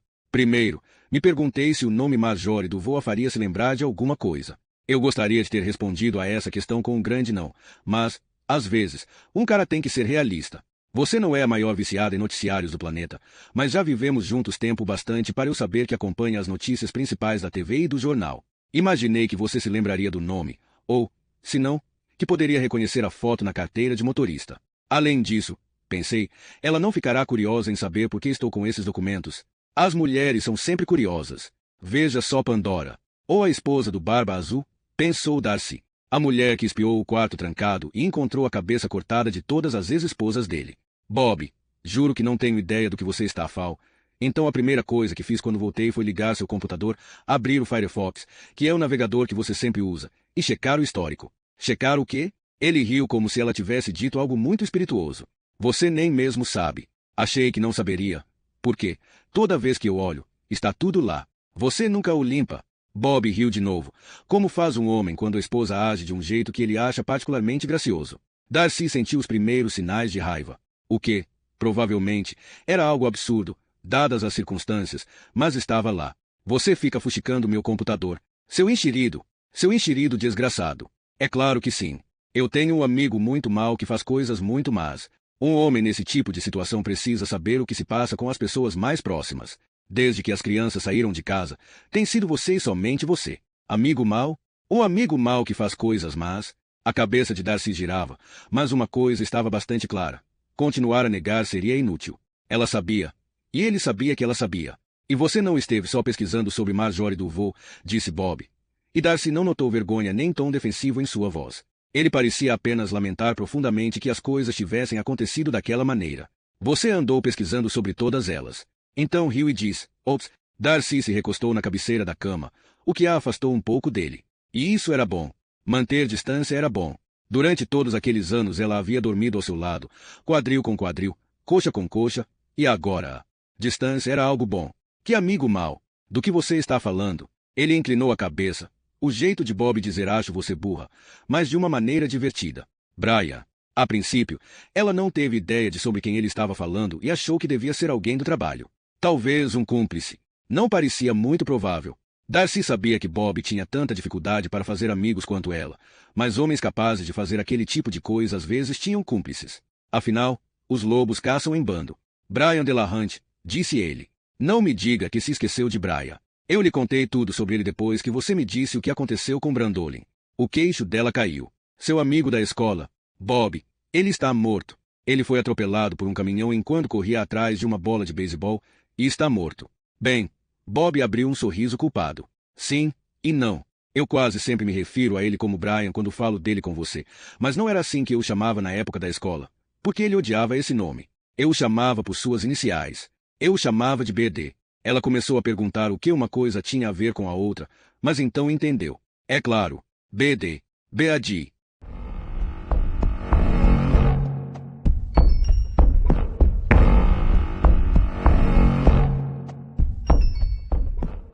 Capítulo 9. Bob falou por muito tempo e, quanto mais ele falava, mais horrorizada Darcy ficava. Viverá todos aqueles anos com um louco, mas como poderia saber? A insanidade dele era como um mar subterrâneo. Havia uma camada de rocha sobre ela, e uma camada de terra sobre a rocha, e flores cresciam ali. Você poderia passear por aquele lugar sem nunca saber que as águas insanas estavam lá, mas estavam. Sempre estiveram. Bob culpava BD, que se tornará BAD apenas alguns anos depois, nos bilhetes para a polícia, por tudo, mas Darcy desconfiava que não era bem isso. Culpar Brian Delahunt apenas tornava mais fácil para ele manter suas duas vidas separadas. Tinha sido ideia de BD, por exemplo, levar armas para a escola e orquestrar uma matança. De acordo com Bob, a inspiração tinha surgido no verão entre o primeiro e o segundo ano deles na Castle Rock High School. Em 1971, disse ele, balançando a cabeça de forma bem-humorada, como um homem que se lembra de alguma travessura inofensiva da infância. Muito antes de aqueles idiotas de Columbine serem um mero brilho nos olhos de seus pais. Havia umas garotas lá que nos esnobavam. Diane Hamad, Laurie Svensson, Gloria Agente. Tinham algumas outras também, mas não me lembro dos nomes. O plano era pegar um monte de armas e levá-las para a escola. O pai de Brian tinha uns 20 rifles e pistolas no porão, incluindo 2 Lugers alemãs da Segunda Guerra Mundial que nos fascinavam. Eles não revistavam os alunos nem usavam detectores de metal naquela época, sabe? Nós íamos montar uma barricada na ala de ciências. Trancaríamos as portas com correntes, mataríamos algumas pessoas, a maior parte professores, mas também os caras de quem não gostávamos, e então levaríamos o resto dos alunos para fora pela saída de emergência no fim do corredor. Bem, a maioria deles. Nós manteríamos as garotas que esnobavam a gente como reféns. A gente planejou, ou melhor, BD planejou fazer tudo isso antes que os tiras chegassem, certo? Ele desenhou mapas e mantinha um esquema do plano que teríamos que seguir no seu caderno de geometria. Acho que devia haver uns 20 passos ao todo. E o primeiro era ativar o alarme de incêndio para criar confusão. Ele riu. E depois que tivéssemos trancado o lugar, Bob abriu um sorriso um pouco envergonhado, mas Darcy achou que a coisa de que ele mais se envergonhava era ver quanto aquele plano soava idiota. Bem, acho que você pode imaginar. 2 adolescentes com tantos hormônios nas ideias que subíamos pelas paredes. Iríamos dizer àquelas garotas que se elas, você sabe, fodessem a gente bem gostoso, nós as deixaríamos ir embora. E que, se não fizessem isso, teríamos que matá-las. E elas abririam as pernas, pode acreditar. Ele balançou a cabeça devagar, assentindo. Abririam as pernas para sobreviver. BD estava certo. Ele estava perdido naquela história. Seus olhos pareciam enevoados de nostalgia, grotesca, porém verdadeira. Pelo quê? Pelos sonhos loucos da juventude. Darcy tinha medo de que, na verdade, pudesse ser exatamente isso. Também não planejávamos nos matar como aqueles babacas desgraçados do Colorado. Sem chance. Havia um porão sob a ala de ciências, e Brian disse que tinha um túnel lá embaixo, que ia do almoxarifado até o antigo corpo de bombeiros, do outro lado da Rota 119. Brian me contou que, quando a Castle Rock High School era apenas uma escola primária, nos anos 1950, havia um parque por aqueles lados, onde as criancinhas costumavam brincar no recreio. O túnel servia para eles poderem chegar ao parque sem ter que cruzar a estrada. Bob riu, fazendo-a pular de susto. Eu acreditava em tudo que ele dizia, mas acabou que BD era um grande mentiroso. Desci lá no outono seguinte para dar uma olhada.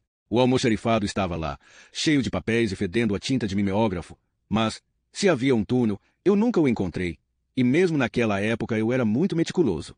Não sei se ele estava mentindo para nós dois ou apenas para si mesmo, só sei que o túnel não existia. Ficaríamos presos lá em cima e, quem sabe, acabaríamos nos matando mesmo. É difícil dizer o que garotos de 14 anos podem fazer, não é? Eles são como bombas prestes a explodir a qualquer segundo. Mas você já explodiu? Pensou Darcy. Não é, Bob?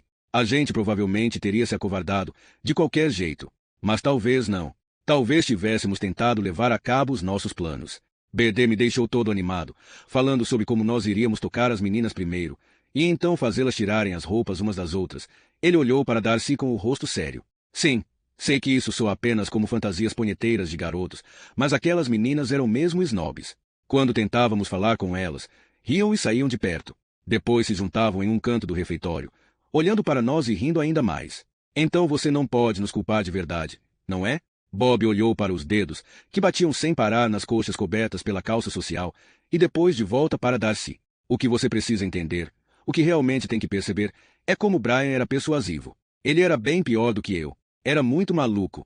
E lembre-se de que naquela época o país inteiro estava se rebelando, e isso fez parte da coisa toda também.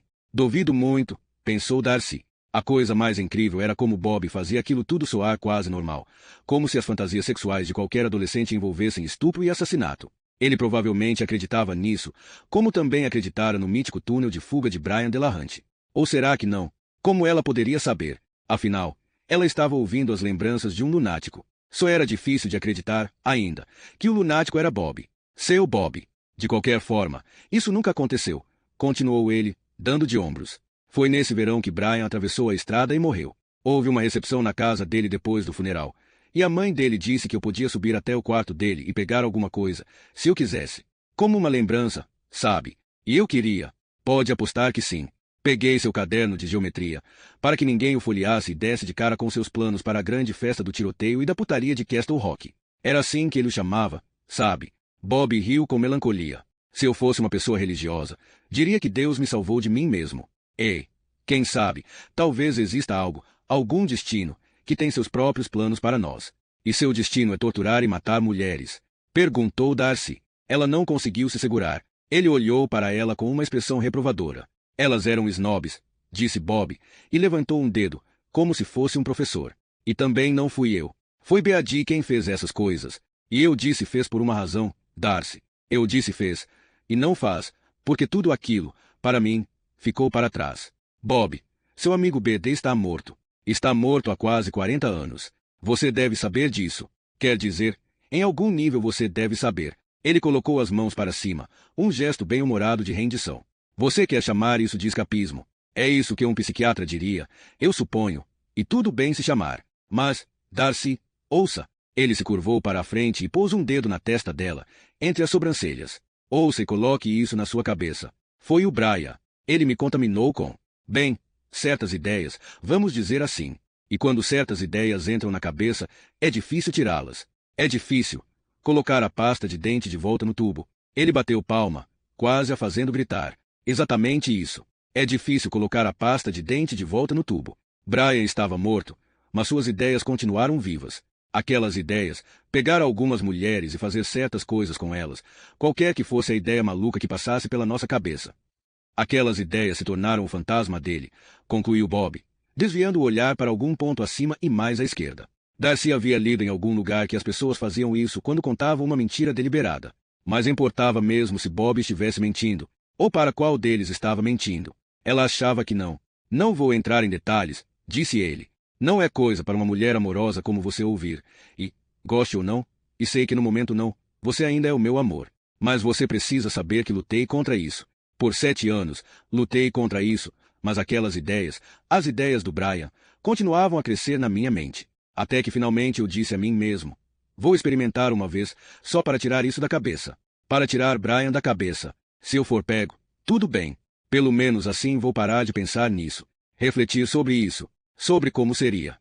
Você está me dizendo que foi só uma curiosidade masculina, disse Darcy, entorpecida.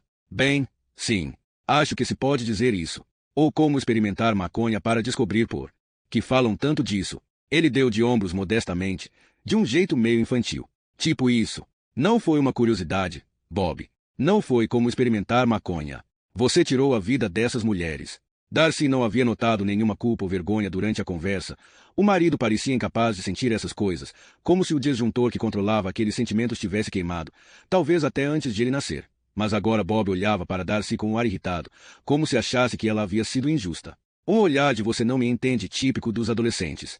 Darcy, elas eram snobs. Ela queria um copo d'água, mas estava com medo de se levantar e ir até o banheiro. Tinha medo de que ele tentasse detê-la. E o que aconteceria depois? O quê? Além disso, eu não achava que seria pego, continuou ele. Não se fosse cuidadoso e traçasse um plano. Não era um plano imaturo de um garoto excitado de 14 anos, sabe, mas um realista. E percebi outra coisa também. Não poderia ser eu. Mesmo que não estragasse tudo com o meu nervosismo, a culpa me entregaria. Porque eu era um dos mocinhos. Era assim que eu me via e, acredite ou não, ainda me vejo. E eu tenho provas, não é? Um bom lar, uma boa esposa, 2 lindos filhos que já estão crescidos e começando a própria vida. E eu recompenso a comunidade. Foi por isso que trabalhei como tesoureiro da cidade por 2 anos de graça. É por isso que todo ano ajudo Vinnie Schler com a campanha de doação de sangue no Dia das Bruxas. Você deveria ter pedido a Marjorie do voo para doar, pensou Darcy. Ela era a positivo. Então, estufando um pouco o peito, como se pronto para encerrar seu discurso com um argumento irrefutável, Bob disse: é por isso que continuo nos escoteiros. Você achava que eu iria sair quando Donnie passasse para a turma avançada. Sei que sim. Só que eu não saí. Porque não é só por causa dele, nunca foi. É por causa da comunidade. É uma questão de contribuir, dar um pouco de volta. Então dê a Marjorie do voo sua vida de volta. Ou a Stacey Moore. Ou a Robert Chavestone. O último nome conseguiu atingi-lo. Bob se encolheu como se Darcy tivesse lhe dado um tapa. O garoto foi um acidente. Ele não deveria estar lá. Mas você estar lá não foi um acidente. Não era eu, afirmou ele. E então acrescentou o absurdo surreal definitivo. Eu não sou adúltero. Foi o BD. É sempre o BD. Foi ele quem colocou aquelas ideias na minha cabeça, em primeiro lugar. Eu nunca teria pensado nela sozinho. Assinei os meus bilhetes para a polícia com o nome dele só para deixar isso claro. E mudei a grafia. Porque eu o chamei de BD algumas vezes quando lhe contei sobre ele pela primeira vez. Você pode até não se lembrar, mas é verdade. Ela estava impressionada em ver até que ponto ia a obsessão de Bob. Não era à toa que ele não havia sido preso. Se não tivesse batido com o pé naquela maldita caixa, nenhuma delas tinha qualquer relação comigo ou com meus 2 negócios. Isso seria muito ruim, muito perigoso. Mas eu viajo muito, e fico de olho. BD, o BD interior, também. Ficamos procurando as snobs. Essas são fáceis de reconhecer. Elas usam saias muito curtas e mostram as alças do sutiã de propósito. Elas seduzem os homens. Aquela Stacey Moore, por exemplo. Você leu sobre ela? Tenho certeza. Era casada, mas isso não a impediu de esfregar os peitos em mim. Ela trabalhava como garçonete em uma cafeteria, a Sunnyside, em Waterville. Eu ia até lá por causa da loja Moedas do Micleson, lembra? Você até me acompanhou algumas vezes, quando Pets estava na Colby. Isso foi antes de George Micleson morrer e o filho vender toda a sua coleção para ir para Nova Zelândia ou outro lugar qualquer. Aquela mulher estava sempre dando em cima de mim, Darcy. Sempre me perguntando se eu queria que ela esquentasse o meu café, ou sobre o último jogo do Red Sox, se inclinando, esfregando os peitos no meu ombro, tentando me deixar excitado de qualquer jeito. O que ela conseguiu, devo admitir, eu tenho desejos, e embora você nunca tenha me evitado ou me negado, bem, quase nunca, eu tenho desejos, e sempre tive uma libido forte. Algumas mulheres sentem isso, e gostam de se aproveitar. Isso as deixa malucas. Bob olhava para o colo, com um ar pensativo. De repente, outra coisa lhe ocorreu e ele levantou a cabeça de supetão. Seu cabelo ralo voou, e então voltou ao lugar, sempre sorrindo, lábios cobertos de vermelho e sempre sorrindo. Bem, eu reconheço sorrisos como aquele. A maioria dos homens reconhece. Eu sei que você me quer, posso sentir isso em você, mas esta esfregadinha é tudo que vai ganhar. Então se conforme.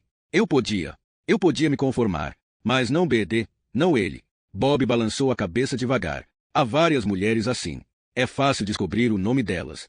Então é só jogá-los na internet. Há um monte de informação, se você souber como procurar, e contadores sabem. Eu fiz isso, dezenas de vezes. Talvez centenas. É um tipo de passatempo, eu acho. Você poderia dizer que eu coleciono informações, assim como moedas. Normalmente não dá em nada. Mas às vezes BD diz, dessa você quer ir atrás, Bob. Dessa aí. Vamos planejar juntos. E, quando a hora chegar, você me deixa assumir. E é isso que acontece. Bob pegou a mão de Darcy e envolveu os dedos débeis e frios dela com os seus. Você acha que sou louco? Posso ver nos seus olhos.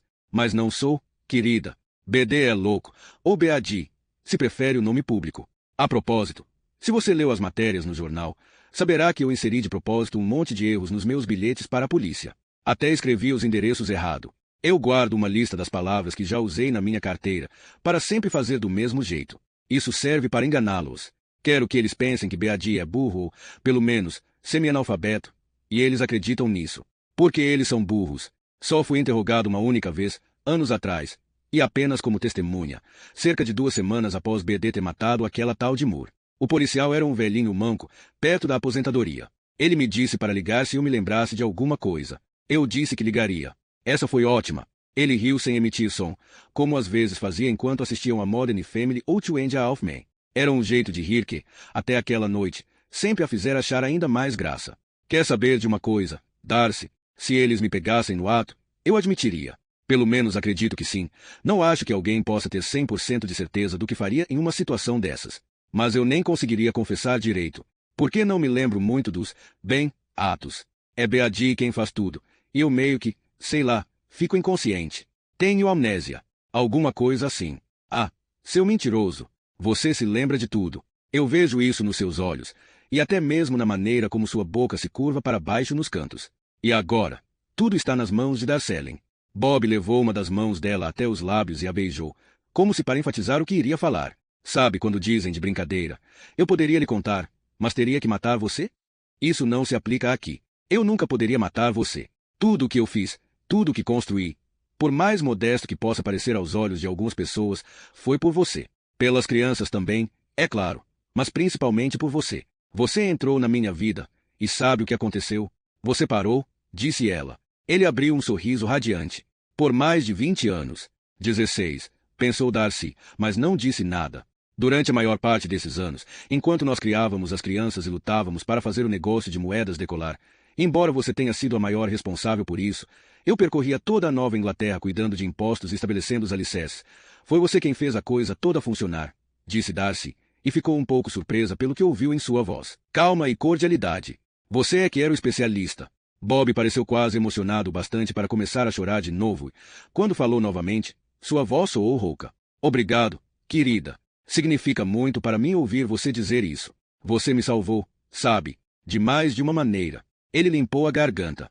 Durante vários anos, BAD nunca deu um pio. Eu achei que ele tivesse partido para sempre. Achei mesmo. Mas então ele voltou. Como um fantasma. Bob pareceu pensar sobre aquilo. Então assentiu muito devagar. É isso que ele é. Um fantasma. E dos maus. Ele começou a apontar mulheres quando eu viajava. Olha aquela lá. Ela quer ter certeza de que você consiga ver seus mamilos, mas, se tocá-los, vai chamar a polícia e depois rir com as amigas quando o levarem preso. Veja aquela outra. Passando a língua nos lábios, ela sabe que você gostaria que ela enfiasse a língua em sua boca e sabe que você sabe que nunca fará isso. Olhe mais aquela, mostrando a calcinha enquanto sai do carro. E se você acha que não foi proposital, então é um idiota. É apenas mais uma snob que acha que nunca vai ter o que merece. Bob hesitou, os olhos mais uma vez tristes e sombrios. Neles estava o Bob que conseguirá enganá-la por 27 anos. Aquele que estava tentando se fazer passar por um fantasma. Quando comecei a sentir os impulsos, lutei contra eles. Existem revistas, certas revistas. Eu as comprei antes de nos casarmos, e achei que se fizesse isso de novo, ou alguns sites na internet, achei que poderia, eu não sei, substituir a realidade pela fantasia. Talvez. Mas, quando já se experimentou a coisa real, a fantasia não serve para nada. Bob falava como um homem que havia se apaixonado por uma iguaria cara. Caviar, trufas, chocolates belgas, pensou Darcy. Mas a questão é que eu parei. Por todos esses anos, eu parei. E eu posso parar de novo, Darcy. Desta vez para sempre. Se houver uma chance para nós dois. Se você puder me perdoar e virar a página. Ele olhou para ela, sério e com os olhos úmidos. Você poderia fazer isso. Ela pensou em uma mulher enterrada na neve, suas pernas nuas expostas pela passagem descuidada de um limpa-neve, a filha de alguém, a menina dos olhos de algum pai que dançava desajeitadamente pelo palco da escola primária em um tutu cor-de-rosa. Pensou em uma mãe e seu filho encontrados em um riacho gelado, os cabelos ondulando na água escura. Pensou na mulher com a cabeça enfiada no milho. Preciso de um tempo para pensar, disse Darcy com muito cuidado. Ele a agarrou pelos braços e se inclinou em sua direção. Ela teve que se esforçar para não se esquivar e olhar nos olhos dele. Eram os olhos dele, e ao mesmo tempo não eram. Talvez aquela história de fantasma não seja tão falsa assim, afinal, pensou ela. Este não é um daqueles filmes em que o marido psicopata persegue a esposa apavorada pela casa. Se você decidir me entregar à polícia, eu não vou levantar um dedo para impedir. Mas sei que você já pensou no que isso faria às crianças. Você não seria a mulher com quem eu me casei se não tivesse pensado. O que talvez não tenha passado pela sua cabeça é no que isso faria a você. Ninguém acreditaria que foi casada comigo por todos esses anos e nunca soube, ou pelo menos suspeitou. Você teria que se mudar e viver com o que conseguiu economizar, porque eu sempre fui o responsável pelo nosso ganha-pão. E um homem não pode ganhar seu pão na cadeia. Você talvez não possa nem sacar o que temos no banco, por causa dos processos civis. E é claro que as crianças... Pare, não fale sobre eles quando tocar nesse assunto, nunca mais. Ele assentiu com modéstia, ainda segurando de leve seus braços. Eu venci BD uma vez. Eu venci por 20 anos. 16. Pensou ela novamente. 16. E você sabe disso. E posso vencê-lo de novo. Com a sua ajuda, Darcy. Com a sua ajuda, posso fazer qualquer coisa. Mesmo que ele queira voltar daqui a mais 20 anos. E daí? Grande coisa. Eu terei 73. Vai ser difícil caçar mulheres snobs usando um andador. Bob riu euforicamente diante desta imagem absurda, então ficou sério de novo. Agora me escute com atenção. Se eu algum dia tiver uma recaída, por menor que seja, vou me matar. As crianças nunca saberiam, elas nunca seriam impactadas por esse, você sabe, estigma, porque eu faria parecer um acidente. Mas você saberia, e saberia o motivo. Então o que me diz? Podemos deixar isso no passado. Darcy pareceu pensar no assunto. Estava pensando no assunto, na verdade, embora esses encadeamentos mentais, da maneira como ela conseguia reuni-los, provavelmente não seguissem em uma direção que seu marido pudesse entender. O que ela pensou foi, é a mesma coisa que os viciados em drogas dizem, nunca mais vou usar nada disso. Já parei antes e desta vez vou parar para sempre. Estou falando sério. Mas eles não falam sério, mesmo quando acham que sim, não falam, nem ele. O que ela pensou foi, o que eu vou fazer?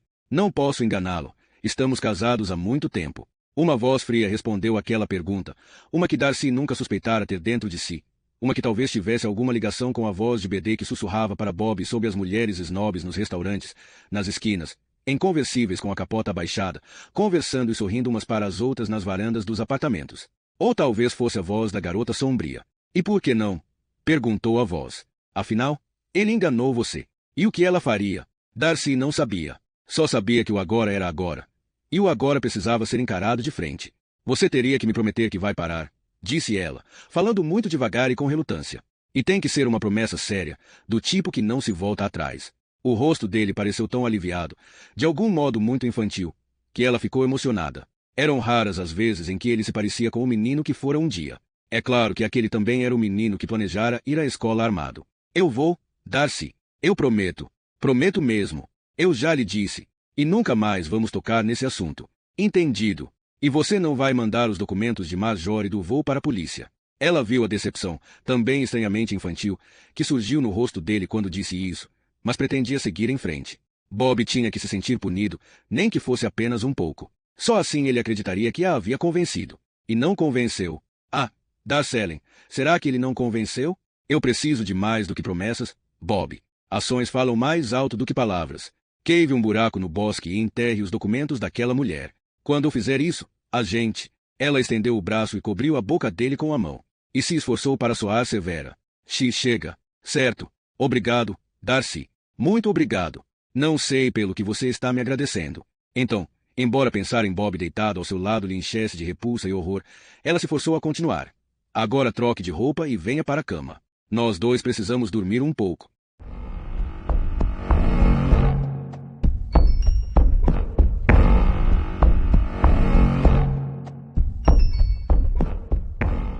Capítulo 10. Bob adormeceu quase no mesmo instante em que apoiou a cabeça no travesseiro, mas, muito tempo depois de ele começar a roncar discretamente, Darcy continuava acordada, pensando que, se cochilasse, poderia acordar com as mãos do marido em seu pescoço. Afinal, estava na cama com um louco. Se ele acrescentasse Darcy à sua lista, teria um total de 12 vítimas. Mas ele falou sério, pensou ela, quando o céu começou a clarear no leste. Ele disse que me ama, e está falando sério. E quando eu disse que guardaria o segredo, porque é disso que se trata, guardar seu segredo, ele acreditou em mim. E por que não acreditaria?